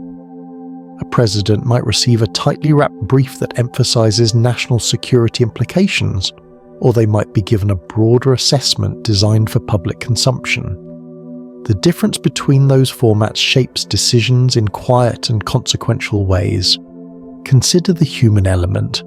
Presidents are not only political actors, they're also people who have families and private rhythms. The experience of being told that something unexplained is happening in the skies can be disorienting and deeply personal. Some leaders may respond with pragmatic curiosity, asking for more data and appointing commissions. Others may be defensive, worried about national panic or the political fallout of uncertain facts. Still others may be skeptical, viewing such briefings as sensational and prioritizing immediate geopolitical concerns. Each response is shaped by personality, by the tenor of the times, and by the competing demands of governance. There are stories that feel almost cinematic. Late-night meetings where a president is told of an extraordinary encounter, alleged handshakes with emissaries, or restricted tours of secret facilities. One of the most persistent tales involves an alleged meeting between a president and representatives of another worldly origin, a narrative that has circulated in different forms and captured imaginations. These stories are dramatic because they suggest a level of access that transforms national leadership into witness. Whether such meetings took place as described is a matter of intense debate and scrutiny. What is perhaps more revealing is how these stories reflect anxieties about who decides what the public may know. Access itself is often constrained by the culture of compartmentalization. National security systems are built on the principle of need to know. Even the highest office can be insulated from certain detailed work if revealing it would create a risk. For example, research in specialized programs might be disclosed only to a handful of officials who must be directly involved in its oversight. The legal and bureaucratic rationale for this is often framed as protection against espionage or sabotage. The consequence, however, is that leaders who are nominally in charge of everything may learn only slices of a larger truth. It is a paradox of modern governance, absolute authority paired with practical limits on knowledge. The question of presidents trying to uncover truth and being blocked is both historical and procedural.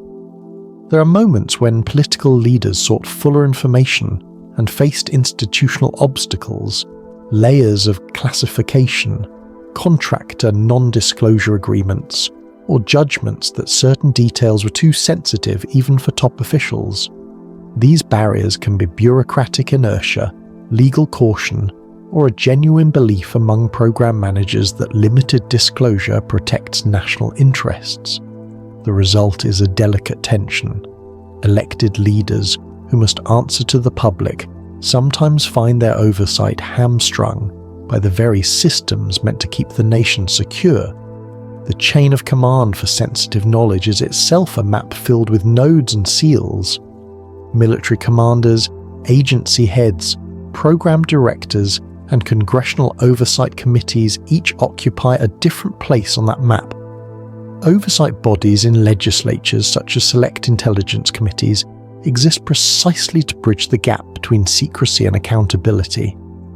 Yet the efficacy of those bodies can vary depending on political will, the strength of institutional norms, and the clarity of law. In some eras, oversight has been robust and thorough. In others, it has been perfunctory or hamstrung by partisanship and legal complexity. The public sees the result as either trust or suspicion. Imagine a president receiving a classified briefing that summarizes a pattern of unexplained incursions. The briefing includes radar tracks that show abrupt accelerations and videos filmed from naval craft. The leader asks for names, sources, and confidence levels. How sure are analysts that this is foreign technology? How much could be explained by sensor error? And what are the implications for defense policy? In the best-case scenario, the president would receive a clear assessment accompanied by options: more research funding, diplomatic quiet, tighter oversight, or public disclosure. In the worst-case scenario, the briefing contains contradictions, redactions, and hedged language that offers little actionable clarity. That ambiguity is often where policy stalls and where rumours find fertile soil. There are also moments when presidents have acted, and those choices reveal much about the political calculus behind secrecy. Some leaders directed official inquiries, appointed panels of scientists, or authorized further testing. Others chose to maintain silence publicly while pressing their teams to gather more data privately. Political risk weighs heavily. The admission of unknown phenomena could provoke public anxiety or be seized upon by adversaries as evidence of vulnerability. Yet withholding information can erode trust if later revelations show that officials possessed knowledge that might have been responsibly shared. The dynamic between the White House and the intelligence community is complex and human. Analysts who brief presidents must translate technical detail into concise assessments, choosing words that convey probabilities and avoid sensationalism. Politicians must interpret those assessments in the context of larger issues: elections, foreign relations, public morale. This translation table is imperfect. Nuance can be lost when technical uncertainty meets the binary logic of politics. The push and pull between open inquiry and controlled secrecy is therefore not simply organizational. It is an everyday negotiation of language and meaning. Internationally, world leaders also face similar dilemmas. If one nation discloses certain knowledge, it could trigger a cascade of diplomatic decisions, technology races, or cooperative responses. Global politics complicates the question of disclosure. A revelation that seems benign to citizens might in fact reveal capabilities or vulnerabilities in military hardware, satellite systems, or intelligence methods. Leaders thus consider not only domestic consequences, but also how allies and adversaries will interpret new information. The international field shapes the prudence of disclosure in ways that are often invisible to the general public. The human stories around presidential knowledge are intimate and telling. A chief of staff might counsel caution, reminding the president that history favors the steady hand. An analyst might sit across from the leader, palms folded, and quietly suggest further study, noting the limits of present measurement. The curious president seeking clarity may form a small team, asking trusted advisors to dig deeper. Sometimes those teams uncover paperwork that explains a single incident neatly. Other times they find gaps and mysteries that deepen the puzzle. For those who inhabit these roles, the stakes are less about spectacle and more about responsibility, a sense that decisions may affect millions. There is also a moral question at the heart of secrecy. Should citizens be told when their leaders know more than the public? Democratic principles argue that transparency is a virtue, that citizens deserve to know what their government learns when it affects public safety or policy. Yet secrecy is sometimes justified by the need to protect research, preserve diplomatic options, or prevent panic. The balance between these competing goods, transparency and prudence, is one of the hardest political judgments a leader can make. Finally, consider how culture interprets these dynamics. Stories of hidden briefings, of presidents kept in the dark, feed public suspicion. Films and books dramatize these scenes, often painting leaders as either noble truth seekers or complicit gatekeepers. These narratives shape public expectations, sometimes unfairly simplifying complex institutional realities.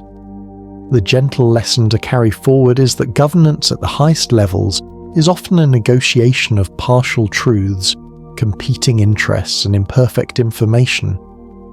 Leaders may act with good intent and still make choices that later appear questionable. As this chapter winds down, picture a late-night Oval Office moment. The president looks out across a darkened lawn, fingers steepled, reflecting on reports that have passed across his desk. He knows the weight of decisions made behind closed doors and the cost of choices that determine what the public should know.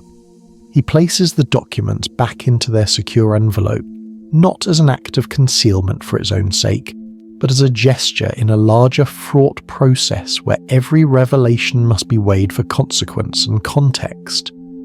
There is no simple answer to what presidents know about unexplained aerial phenomena. Sometimes they know a lot, sometimes they are intentionally shielded, sometimes they frustrate investigators seeking clarity. The enduring fact is that power and secrecy are entangled, and that the decisions made in quiet rooms ripple outward in ways that shape public trust and historical memory. For the curious listener, the calm path forward is clear. Demand transparency where possible, insist on accountable oversight, and recognize the human complexity behind every official choice. Chapter 10. The Pentagon's Secret UFO Programs. Imagine a quiet office deep inside a government building, the kind of room where paper is sealed in folders and lights are softened to protect sensitive displays. A small team gathers around a table strewn with annotated videos, transcripts, and radar plots. There is no dramatic fanfare here, only careful work and the hush of people doing the slow work of learning what little they can from imperfect signals. This is the setting in which secret programs devoted to unexplained aerial phenomena took shape, not as sensational spectacles, but as methodical efforts to collect data, analyze it, and determine whether a risk, an innovation, or something else was hidden in plain sight. The earliest formal efforts inside the Department of Defense to look at anomalous aerial events were often pragmatic. People in uniform and analysts in civilian shirts were confronted with incidents that involved military assets, naval aviators reporting encounters, sensors picking up objects moving in ways that challenge known aerodynamics, and videos that seemed to show craft performing maneuvers outside conventional envelopes. Those who handled such reports faced a basic set of questions.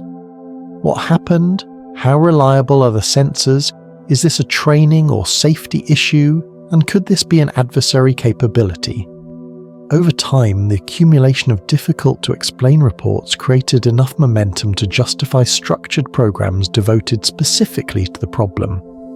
One striking aspect of these programs is their quiet, iterative nature. They begin with intake, preserving video evidence, collecting witness accounts, and cross-checking sensor logs. Investigators work to align what pilots saw with what radar recorded, with acoustic signatures, and with any other available telemetry. The goal is not instant revelation, but steady clarification. In some cases, ambiguous video becomes clearer when paired with logs. In others, contradictions remain and deepen the mystery. This patient, forensic approach is the hallmark of serious inquiry. It values corroboration over conjecture and documentation over spectacle. Alongside this investigative work is the organizational story, how offices are created, renamed and restructured as priorities shift. The language around these programs can feel opaque. Acronyms appear and evolve, departments are stood up and given charters, and oversight structures are adjusted. This bureaucratic choreography matters. It determines what gets funding, who has authority to access classified material, and how findings are shared with policymakers. For people committed to understanding the phenomena, these procedural details are neither trivial nor sinister. They are the mechanisms by which research moves from fragmented reports to organized, testable studies. Within these programs, the role of military pilots and sailors is central. They are often the first observers when something unexpected enters their airspace. Their training gives their observations weight. They know aircraft behavior and can describe maneuvers with a language that engineers and analysts respect.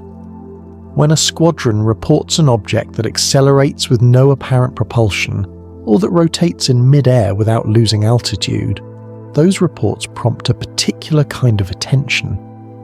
Investigators want to know whether sensors were faulty, whether atmospheric effects created illusions, or whether some other explanation better fits the data. The respectful, methodical interviews of trained observers are a foundational step in building any credible case. Another important element in these programs is the treatment of recorded data. Videos from aircraft cameras, infrared sensors, and shipboard systems can be compelling, but they are also tricky. Sensors have limitations.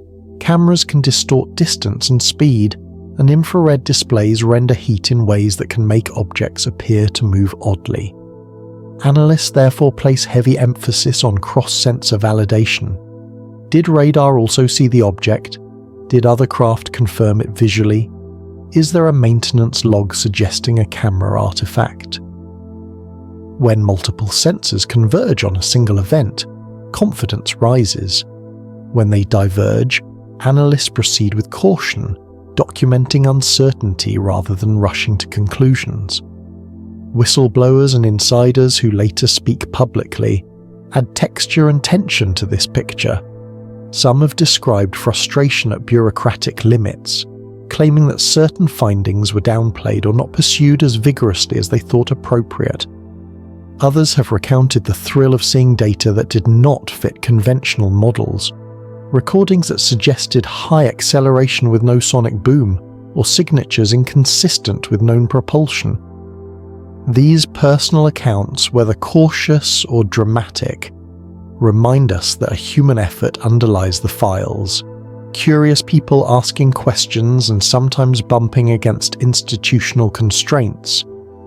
How institutions respond to such constraints is a matter of policy and culture.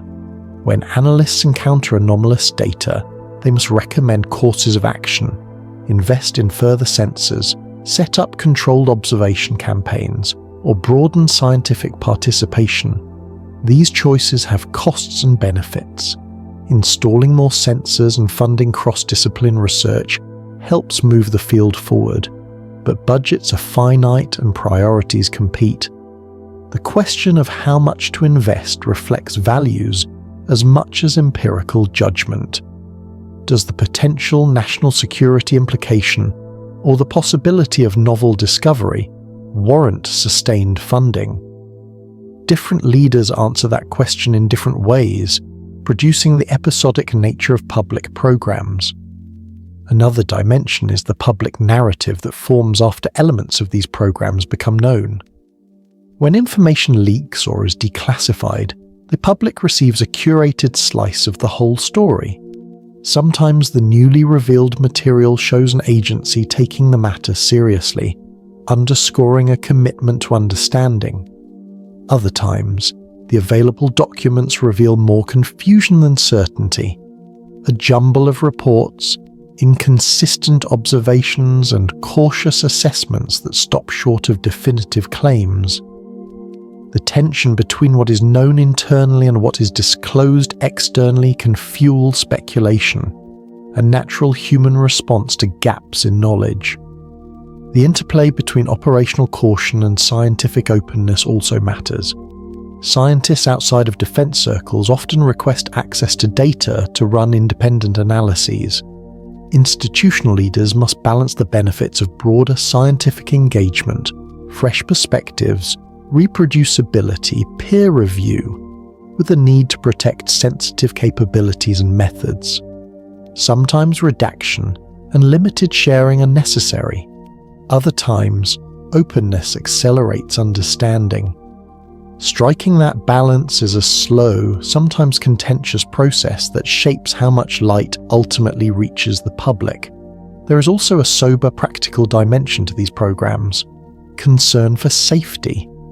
Even if an unidentified object turns out not to be extraterrestrial, unexplained incursions into restricted airspace or near military assets can pose risks to flight safety and to strategic stability. Ensuring that pilots and sailors are not endangered by unexpected objects is a public good.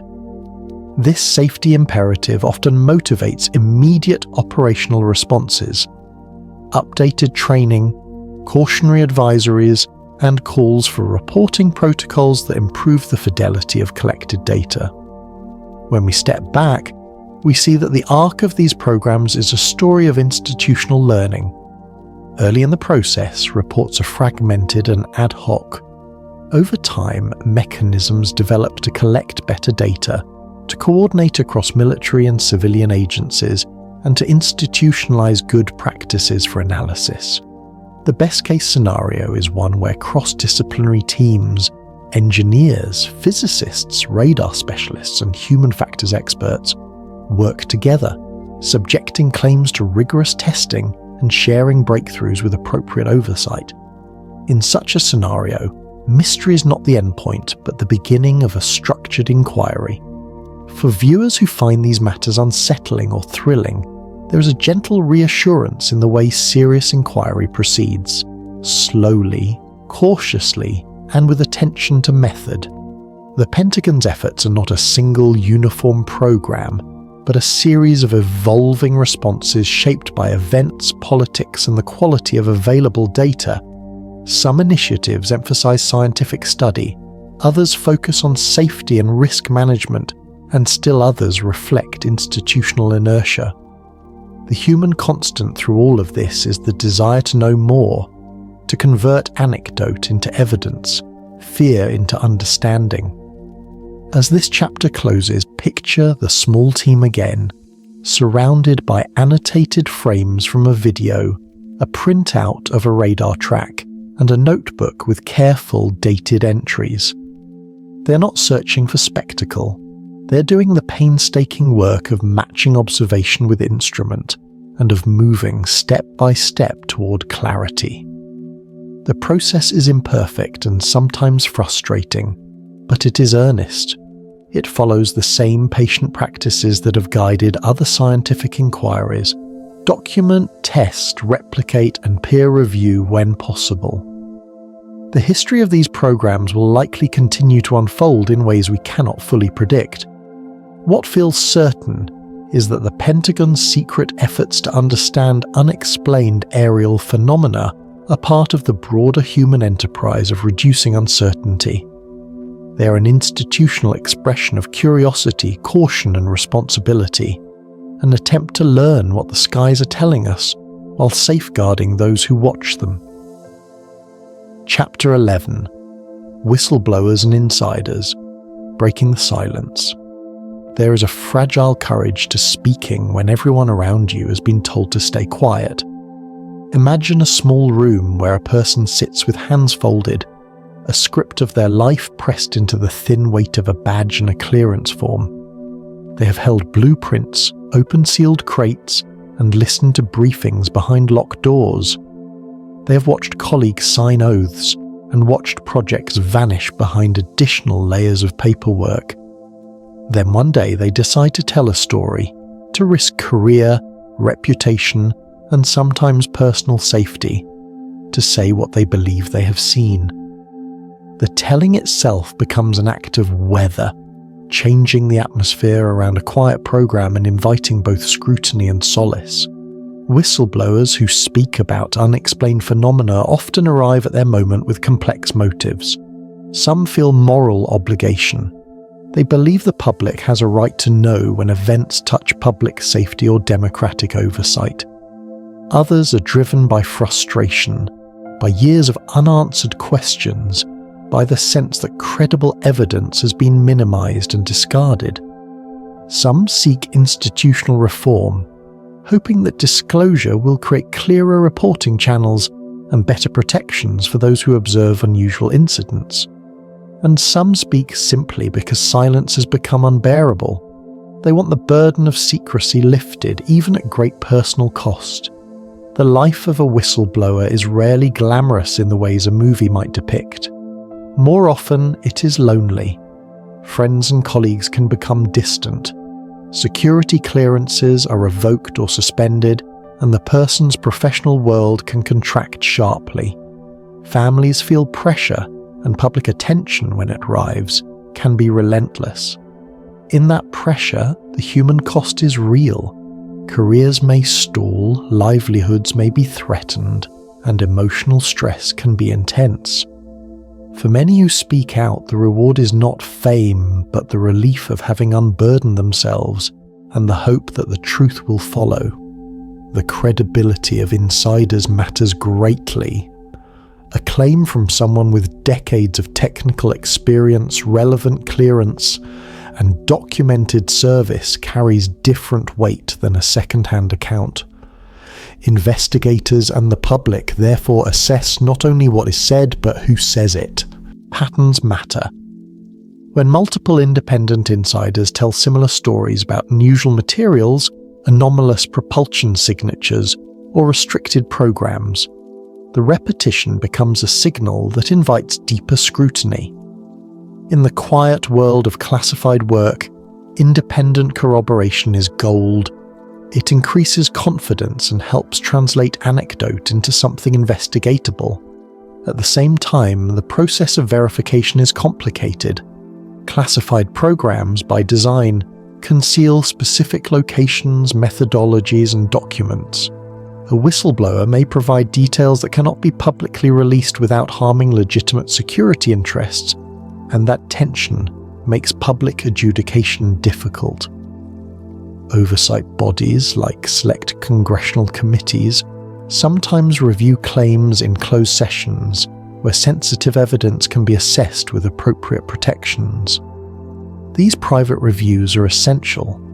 They allow classified material to be examined by those with the legal authority to do so, but they also mean that the wider public must often wait for sanitized summaries, which can fuel suspicion.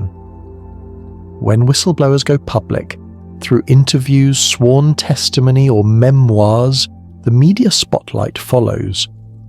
Public hearings, when convened, provide dramatic stages where claims are aired and pushed by questioning. These moments can be clarifying. Documents are introduced, timelines are sketched, and previously hidden patterns sometimes emerge.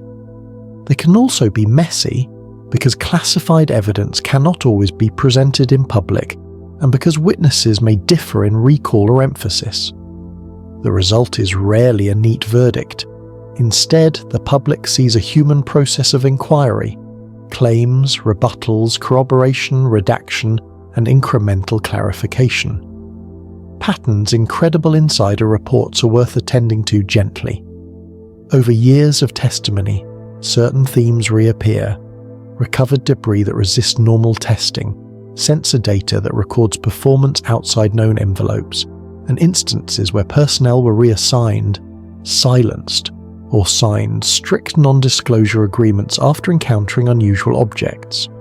These patterns do not prove a single extraordinary thesis, but they do create a map of recurring issues that deserve careful institutional attention. Good inquiry asks whether the patterns reflect unknown physics, misattributed terrestrial technology, bureaucratic overreach, or some combination of these factors. The motivations of institutions in responding to whistleblowers are also varied. At their best, agencies treat allegations seriously. They open investigations, preserve evidence, and protect those who come forward from retaliation.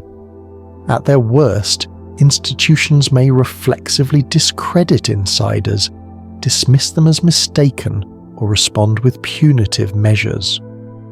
The culture within an organization shapes much of this behavior. Cultures that value candor, oversight, and corrective action tend to produce healthier outcomes than cultures that prize secrecy above all else. Legal protections for whistleblowers exist in many jurisdictions to guard against reprisals. Those laws matter. They allow people to raise concerns about wrongdoing or hazards without immediate fear of losing a livelihood. Yet the interplay between whistleblower law and national security is tricky. Classified evidence cannot be casually disclosed under whistleblower protections if it reveals sensitive methods or threatens lives. The law therefore carves careful contours. It offers channels, protected briefings to oversight committees, independent inspector generals, and other secure mechanisms through which serious concerns can be raised while protecting legitimate secrets. Yet the effectiveness of these channels depends on institutional will and clarity of process. Beyond legalities, there is the social effect of whistleblower revelations. When a respected insider speaks, it can change the public conversation. People who were previously skeptical may listen with new curiosity. Journalists who ignored a story may reopen files. Researchers may request access to datasets. The ripple effect sometimes leads to reform, improved reporting systems for pilots and sailors, investments in sensor networks, and the creation of cross-agency task forces. These institutional changes are often incremental and quiet, but they can be meaningful. They move the needle from rumour towards systematic understanding. Whistleblowers also shape culture in subtler ways. They affect how future generations of technicians and analysts think about their duty, whether their obligation is to secrecy, to public safety, or to a mix of both. When brave insiders are protected and their claims are investigated transparently, it reinforces norms of accountability. When they are punished or ignored, it can chill inquiry and make organizations more inward-facing. The stakes are not only epistemic, they are civic. Healthy democracies require mechanisms to bring credible concerns into daylight, even when those concerns touch classified domains. There's also a human drama in the way whistleblowers tell their stories. They often begin with small, precise memories. A meeting in a secure room, a mislabeled crate, a line in a maintenance log that read differently than it should. From these small things, a broader tapestry is woven. Effective investigators know that truth often hides in details: dates, names, technical specifications, and chains of custody. They look for documentation that can be independently verified. They triangulate, matching interviews with logs, video timestamps, and procurement records. This forensic patience separates fleeting rumour from investigable fact. Another delicate truth is that some insiders are mistaken without being dishonest. Memory is fallible, especially when shaped by long exposure to secrecy, stress, or conflicting stories. People conflate dates, misremember technical details, or interpret ordinary practices through the lens of extraordinary possibility. Investigators familiar with classified programs are used to this human elasticity of memory and therefore seek corroboration. This is not a dismissal of the person, it is a recognition of how complex these environments are. Whistleblowers who reveal alleged recovered craft or non-human technology often face intense skepticism, and rightly so. Extraordinary claims require extraordinary evidence. The scientific standard asks for reproducible, independently verified data. When insiders provide such data, material samples amenable to laboratory testing, multiple sensor logs that align, or corroborating testimony from unrelated witnesses, their claims take on new weight. When such evidence cannot be produced or verified, the claims remain intriguing but unresolved. The patient work of verification is slow but essential. The personal stories of those who risk everything to speak also deserve tenderness. Some have described sleepless nights, endless interviews, and the strain of public attention. Family members sometimes bear equal burden. Spouses worry about security and livelihoods.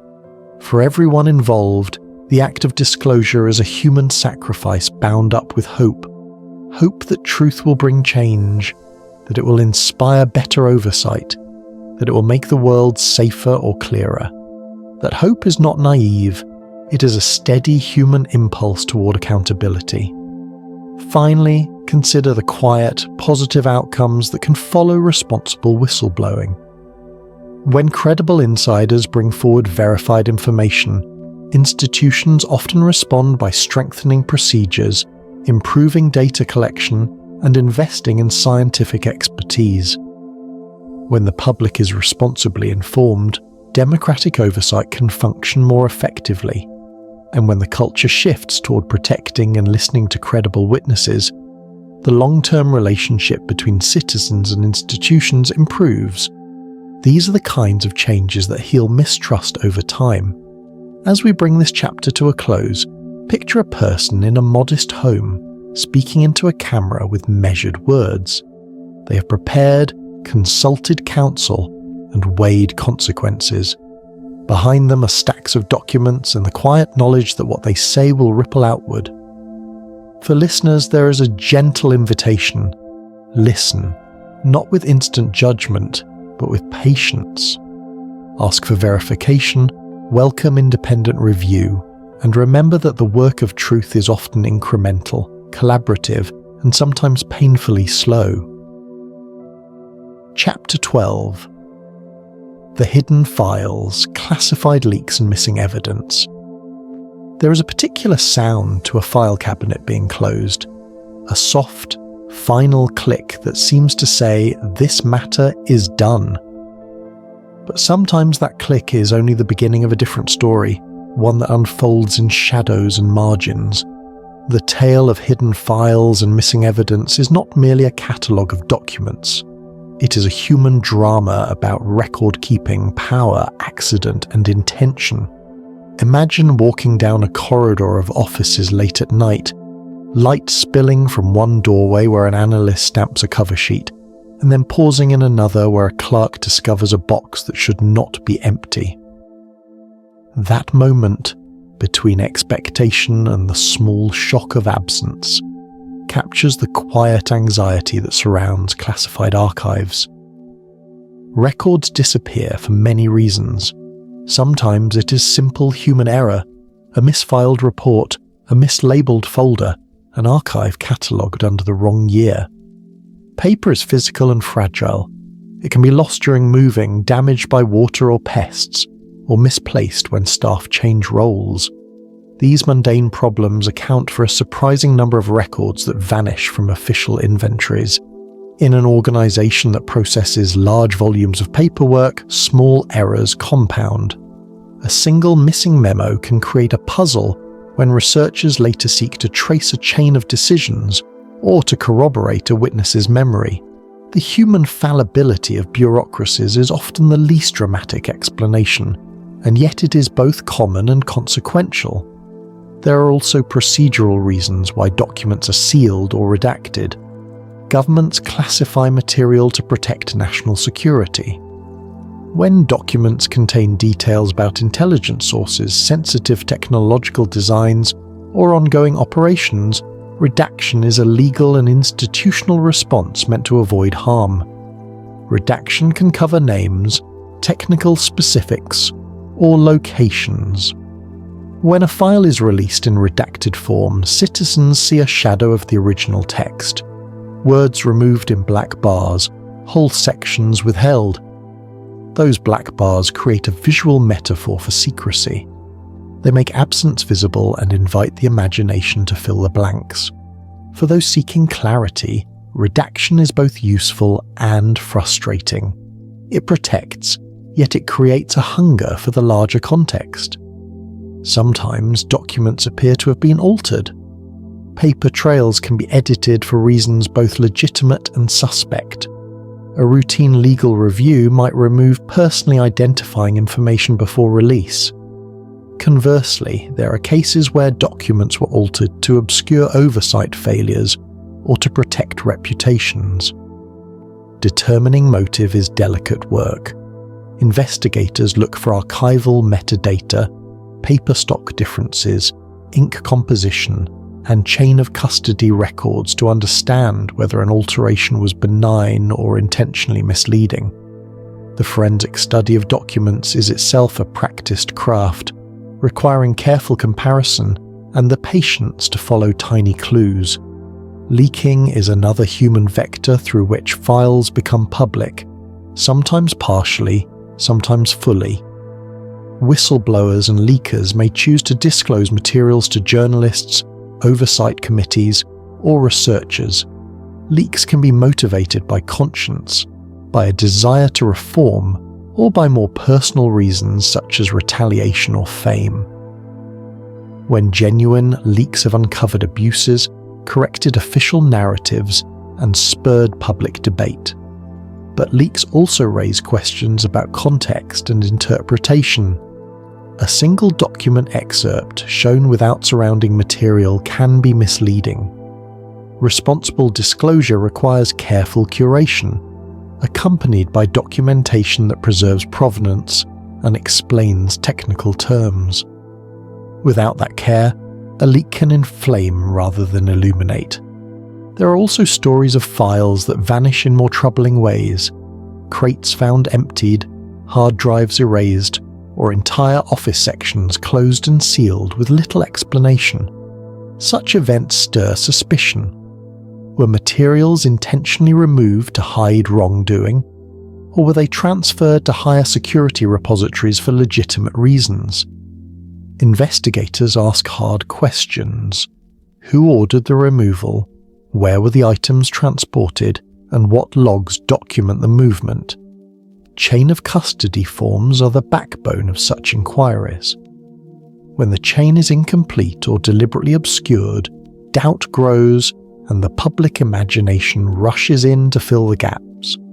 Independent researchers and archivists play a central role in this drama. They file requests, pore over indexes, and follow leads through far-flung repositories. Tools like freedom of information requests and archival audits exist to pry open doors. Yet the process is painstaking and often slow. Requests can be denied on grounds of national security or fulfilled only after extended legal battles. Even when records are released, they may be heavily redacted or trimmed to the point where their utility is limited. The patient labour of archival research demands not only curiosity, but also bureaucratic competence, knowing which office holds what, how to phrase a request, and how to follow up on partial releases. Another part of the story is the human cost of hidden or altered files. Families seeking closure after accidents or alleged incidents may find themselves denied access to relevant records. Researchers looking to corroborate witness testimony may hit a wall of silence. The social consequences can be profound. When institutions withhold or misplace records, public trust erodes. People who believe they have been wronged feel isolated and dismissed. The ripple effects extend beyond a single missing memo. they degrade confidence in the institutions meant to serve and protect. There are also institutional incentives that shape what survives in the archive. Organizations may emphasize documents that reflect well on their performance and deprioritize ones that expose failure. Budget constraints and changing leadership priorities affect what is preserved. Archivists often face hard choices: limited storage, evolving data formats, and the cost of digitization mean not everything can be saved. Decisions about retention policies, while technical, have moral implications. What does it mean for a democracy when records of controversial programs are not preserved? Those policy choices shape the historical record in ways that are often invisible until someone tries to reconstruct the past. In the realm of UFO-related material, these archival dynamics take on particular poignancy because of the high public interest and the stakes involved. Researchers report gaps, references to documents that cannot be found, footnotes pointing to annexes that never appear in releases, and press statements that promise disclosure but deliver only partial files. The effect is cumulative. When multiple archives show similar patterns of redaction, misfiling, or disappearance, the public's suspicion grows, and with it, demand for independent oversight and better record management. But there are practical ways to pursue clarity. Meticulous researchers make use of what is available, cross-referencing reports, interviewing witnesses, and triangulating dates and procurement records. Oral histories, for example, can fill gaps left by missing paper, providing context and human detail. Scientific measurements and raw sensor data, when obtainable, can sometimes substitute for missing narrative. A radar log file can speak where a memo is absent. Legal avenues, litigation to compel the release of withheld records, have also succeeded in some cases. The slow, patient craft of combining fragments into a coherent picture is, in itself, a form of truth-seeking. There is also a sober recognition that secrecy sometimes protects lives.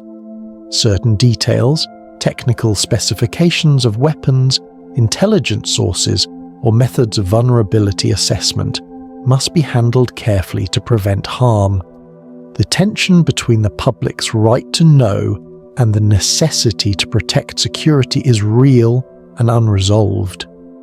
The healthiest outcomes come when oversight bodies, with proper clearance and independence, can review sensitive material and then provide accountable summaries to the public. That institutional scaffolding, robust oversight, clear retention policies, and an ethical culture around classification reduces the need for ad hoc secrecy that breeds suspicion. The culture of redaction and secrecy also nudges innovation.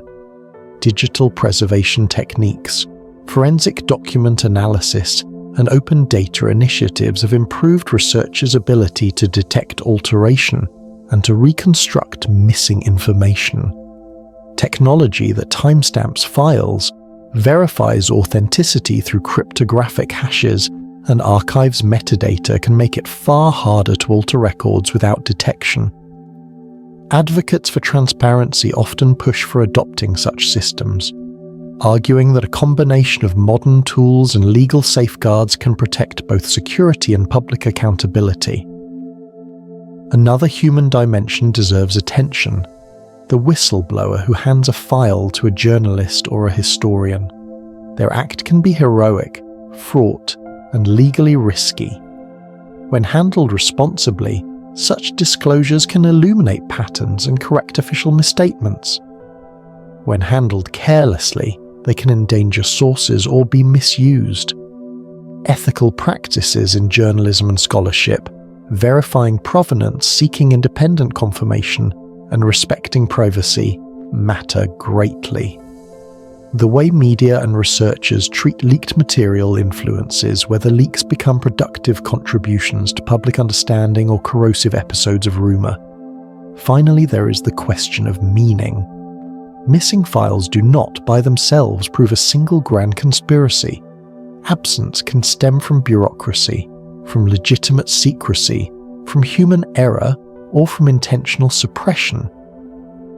The job of careful inquiry is to sort among those possibilities without jumping to dramatic conclusions. That requires patience, documents, corroboration, and, above all, humane curiosity. For listeners who have felt frustrated by gaps in the record, there is a practical path forward. Support independent archival projects, encourage stronger oversight regimes, and demand that institutions adopt best practices for retention, verification, and transparency. As this chapter draws to a close, picture a researcher in a small reading room surrounded by stacks of boxes. She traces a line of correspondence, maps the chain of custody, and makes careful notes. A catalogue entry leads to another box, and within it, a thin folder with a single memo that changes an interpretation. That small discovery, the finding of one document among thousands, is a quiet victory. It reminds us that archives are not static mausoleums, but living gardens where patient tending yields new blossoms of understanding. Chapter 13. Global Involvement. What Other Nations Know. Picture a map laid out on a long table, the kind an intelligence office might use. Lines of latitude and longitude crossing continents, pins marking bases and thin threads connecting capitals. Each pin is a story waiting to be told. A radar blip in the Arctic, a Navy log from the South China Sea, a farmer's report from the Russian tundra. The mystery of aerial phenomena does not belong to a single nation. It drifts across borders like weather, collecting different interpretations as it moves. To understand the global picture, we must slow down and listen to the many voices, official and unofficial, that have watched the skies. The Soviet Union, in its day, produced a particular texture to the phenomenon. Imagine a long, northern night, the sky pale with aurora, and instruments tuned for surveillance of an adversary. In that context, any unexplained signature acquired a double meaning. It could be an advanced enemy system, a natural atmospheric anomaly, or something else entirely. Soviet intelligence, like Western services, kept close watch on objects that entered controlled airspace. The political stakes were high. A misunderstood sighting risked escalation between nuclear-armed powers. This reality pushed many governments to treat reports with extra caution, preferring hush until clearer assessments could be made. The result was parallel secrecy. Both East and West developed closed circuits of analysis, and often withheld findings from their own publics for reasons of stability. China's engagement with aerial anomalies has its own contours. In a nation with large land masses, dense population centres, and a rapidly modernising military, sightings become entwined with technological concerns and domestic controls. The question for many governments is not only whether an object represents extraterrestrial intelligence, but whether it represents a new human-made capability, from drones to advanced surveillance systems. As nations modernise sensors, satellite constellations and air defences, they also produce more data, and with more data come more puzzles. A bright, fast object for an international waterway can be a diplomatic incident, an operational hazard, or a research opportunity. The geopolitical context makes every sighting a possible piece in larger strategic games. Europe adds another layer of complexity. The continent's many nations have different traditions of openness, different histories with military secrecy, and varying relationships to public trust. Some European countries have declassified their civil aviation reports at length, inviting academic study. Others have kept files more tightly controlled. The European Union and NATO create forums for information exchange, but national sensitivities often remain paramount. For countries with dense air traffic and crowded skies, The mixture of civilian and military reports creates a mosaic of sightings that researchers must carefully untangle. In some cases, national archives reveal decades of intriguing reports. In others, the records are sparse, redacted, or inconsistent. A crucial piece of this global puzzle is international cooperation. Imagine two analysts in separate cities, one with a radar trace and the other with a pilot's testimony. When they connect, patterns that seemed isolated begin to align.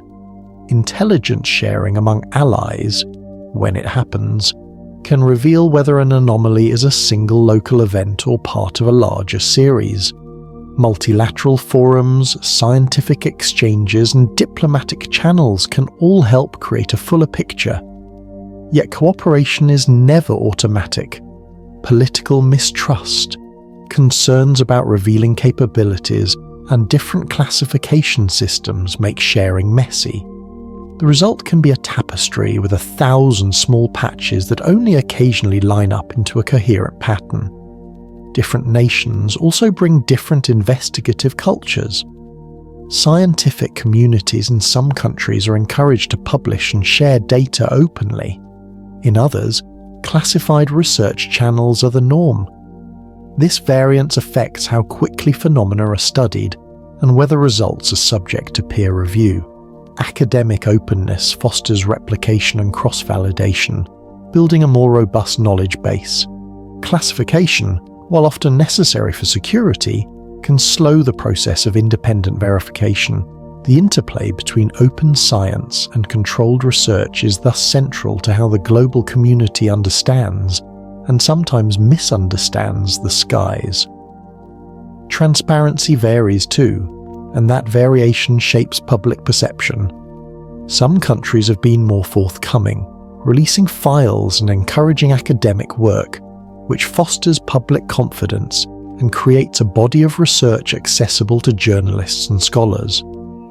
Other nations have been more reserved, and where secrecy is common, rumour and speculation find fertile ground. The cultural relationship to authority, how citizens trust or distrust their institutions, also colours how UFO-related disclosures are received. In some places, official silence is accepted as prudent.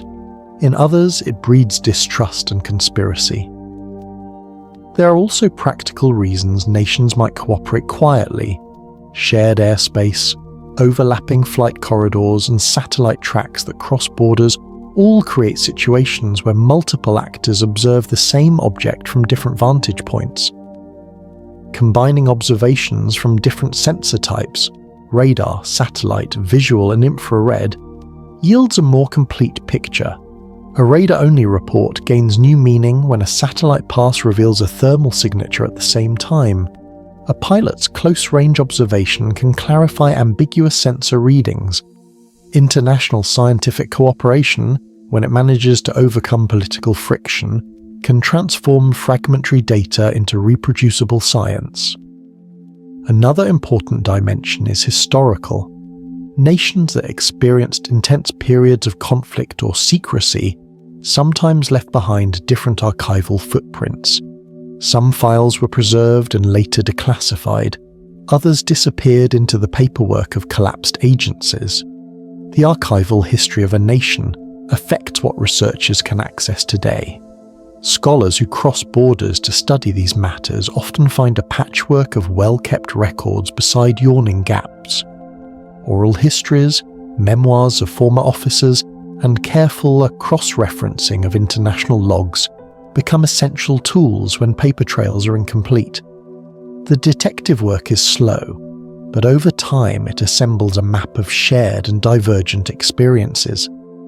An often overlooked element is how cultural lenses shape interpretation. In one culture, an unexplained light might be framed through folklore, in another through technical language. The narratives people bring to their observations shape what they report and how they pursue follow-up.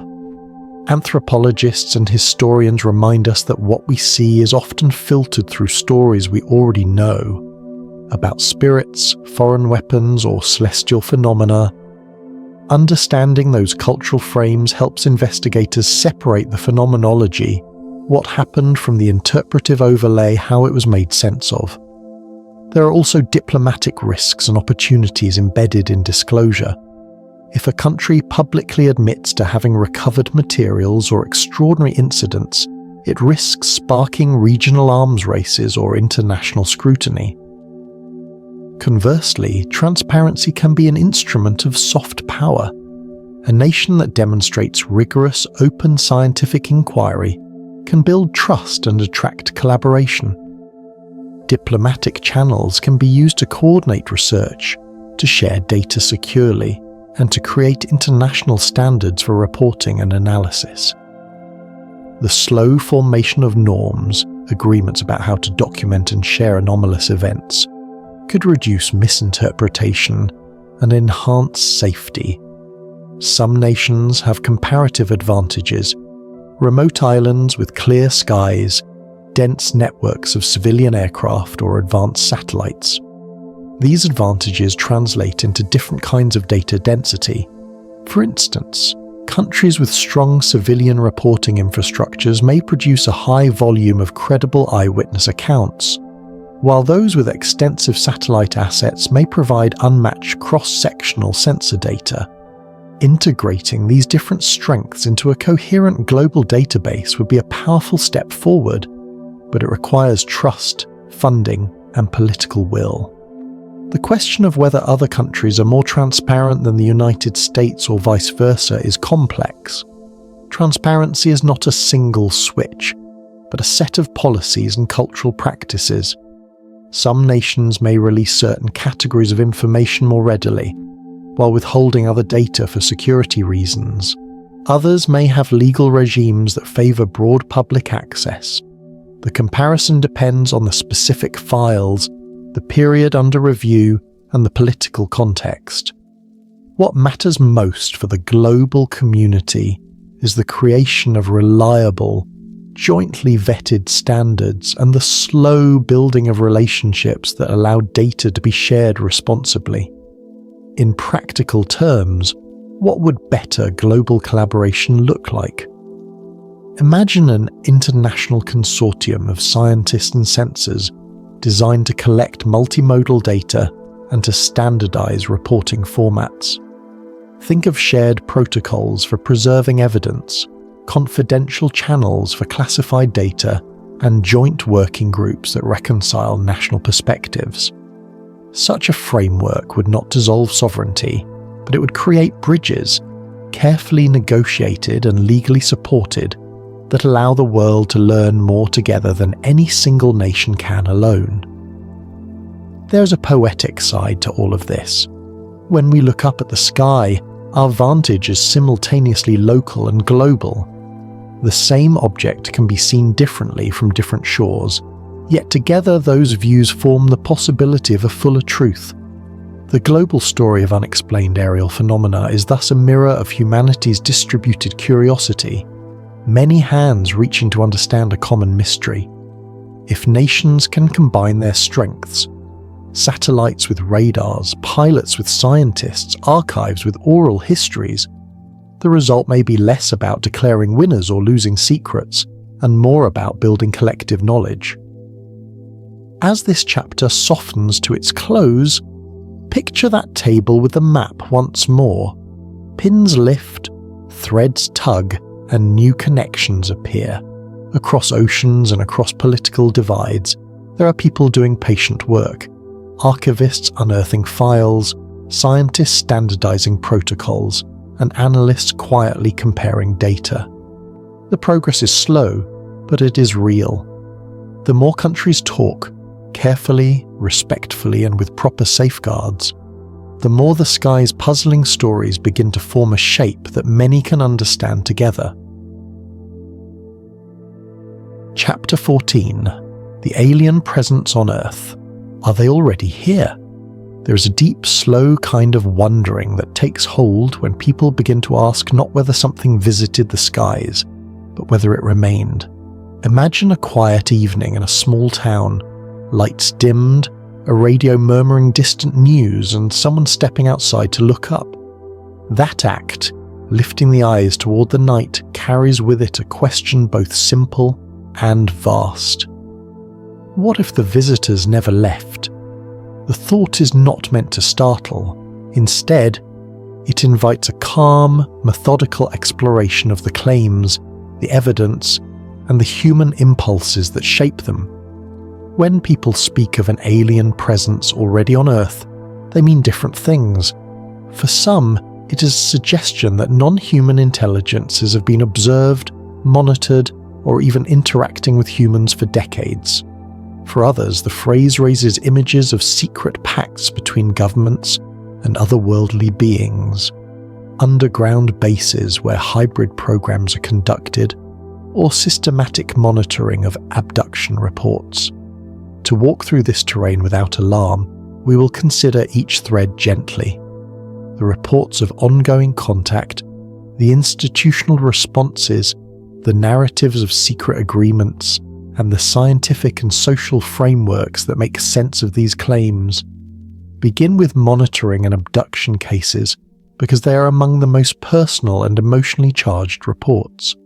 Throughout the modern era, individuals have come forward describing episodes of missing time, vivid memories of being in strange rooms, and encounters with beings that defy ordinary description. Many of these accounts share common features: a sense of paralysis, bright lights, clinical procedures, and interactions that feel both intimate and clinical. For the people who report them, the experience can be traumatic, confusing, and isolating. They ask for understanding, validation, and sometimes for official recognition that their experience matters. From a scientific perspective, the study of such accounts requires care and humility. Human perception is complex. Sleep paralysis, temporal lobe phenomena, hypnagogic imagery, and cultural suggestion can all shape how an event is experienced and later recalled. At the same time, a subset of reports come from multiple witnesses or from trained observers, and some are accompanied by physical traces, scorched earth, impressions in soil, or corroborating instrument logs. Researchers who approach these cases with clinical rigor seek comparable patterns, look for independent corroboration, and apply controlled methods to test hypotheses. The aim is not to dismiss, but to distinguish, to find which reports can be explained by known causes and which, if any, remain genuinely anomalous after careful study. A related question is whether governments monitor abduction claims or other contact events. Records and testimonies suggest that over time, some agencies collected reports, evaluated them for patterns, and sometimes preserved the data confidentially. Where this happened, the motivation was often twofold: concern for public safety and the desire to rule out adversarial technologies. In some instances, a cluster of similar reports in a region prompted quiet surveillance or sensor deployments, not because an alien intelligence was assumed, but because repeated unexplained incursions warranted investigation as potential hazards to civil aviation or local communities. The presence of institutional monitoring does not on its own confirm extraterrestrial contact. It does show that authorities sometimes take patterns of reports seriously enough to study them. Another delicate and persistent theme in public imagination is the idea of secret agreements between extraterrestrials and human authorities.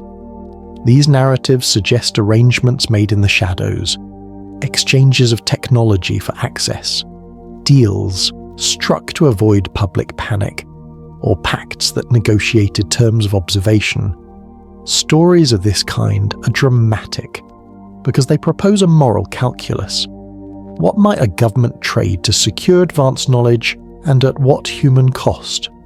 To assess such claims calmly, one must look for documentation.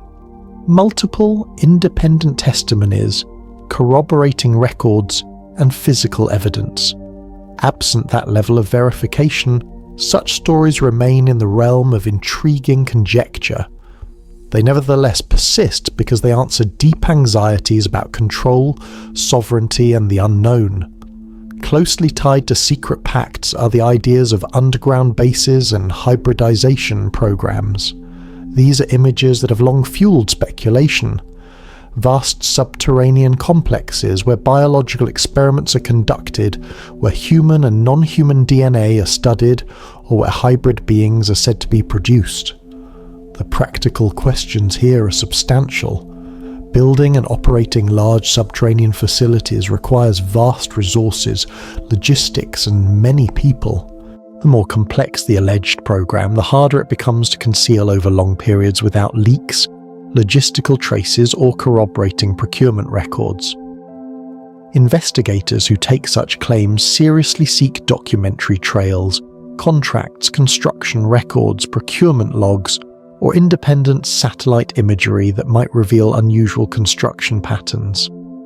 The absence of such corroboration makes the grandest claims less likely. Even as smaller scale, localized anomalies remain possible avenues of inquiry. There's also a cultural and psychological explanation for why these themes resonate. Human myths often adapt to the technological frames of their age. The medieval mind gave demons and angels form. The modern mind gives spacecraft and laboratories.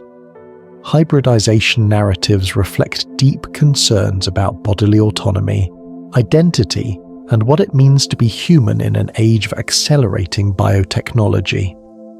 Whether these stories are literal or symbolic, they articulate profound anxieties and hopes about human fate in a changing world. A different, more measured question is whether any material evidence exists that would move the conversation beyond anecdote. Scientific standards demand replicable, independently verifiable data. Trace materials with unique isotopic signatures, instrument logs from multiple sensor types showing consistent anomalies, or biologic samples that defy all known taxonomy. When such evidence has been proposed, it has often been accompanied by controversy, debate over provenance, chain of custody, and reproducibility. The scientific community is cautious for good reason. Extraordinary claims require extraordinary verification. The path forward is clear in principle. Rigorous testing in accredited laboratories, pre-registered protocols, and transparent sharing of raw data when security concerns permit. If there were ongoing contact, why would secrecy persist? Several practical reasons often appear in thoughtful analyses. First, governments might judge that public disclosure could lead to societal disruption, economic panic, religious upheaval, or geopolitical instability. Second, if advanced technology were involved, national security concerns about proliferation would weigh heavily. Third, the institutional habit of classifying sensitive information creates its own momentum. Once a set of reports is handled under security protocols, the system tends to perpetuate itself. Finally, human institutions are imperfect. Fear, inertia, and a desire to control narratives can all conspire to keep information close. These are not necessarily conspiratorial motives. They are often bureaucratic and prudential, albeit sometimes misguided in their social consequences. There is a gentler way to look at the question. Suppose that non-human intelligences are here, and that their presence is subtle. They might prefer observation to overt interaction, study to intervention, and a posture of restraint. Many natural ambassadors observe before being recognized, and intelligence, human or otherwise, often values subtlety. If that were the case, the visible evidence might be sparse and ambiguous, consisting more of patterns than of dramatic displays. Detecting such patterns would require patient interdisciplinary work. Long-term sensor networks, sociological studies of consistent witness reports, and careful archival research. For listeners who find the subject unsettling, there are practical steps that bring calm. Encourage scientific openness where possible. Fund independent labs to test materials. create protected channels for witnesses to report experiences without stigma, and strengthen oversight so that any sensitive material is evaluated by trusted committees representing both security and public accountability. These are the sorts of civic measures that channel curiosity into responsible inquiry, balancing the human need to know with practical safeguards. As we bring this chapter to a close, imagine a soft scene: a person on a rural porch, cup warming in hand, gazing up at a sky freckled with stars.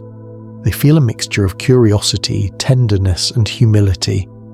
There is no immediate answer in that view, only a steady invitation to keep asking, to test gently, to care for one another's stories, and to prefer evidence framed by compassion. Whether there is an alien presence quietly watching us, or we are alone beneath a vast indifferent sky, the appropriate response is the same: patient study, humane listening, and an insistence on rigorous, transparent methods that bring truth into the light without harming those who seek it.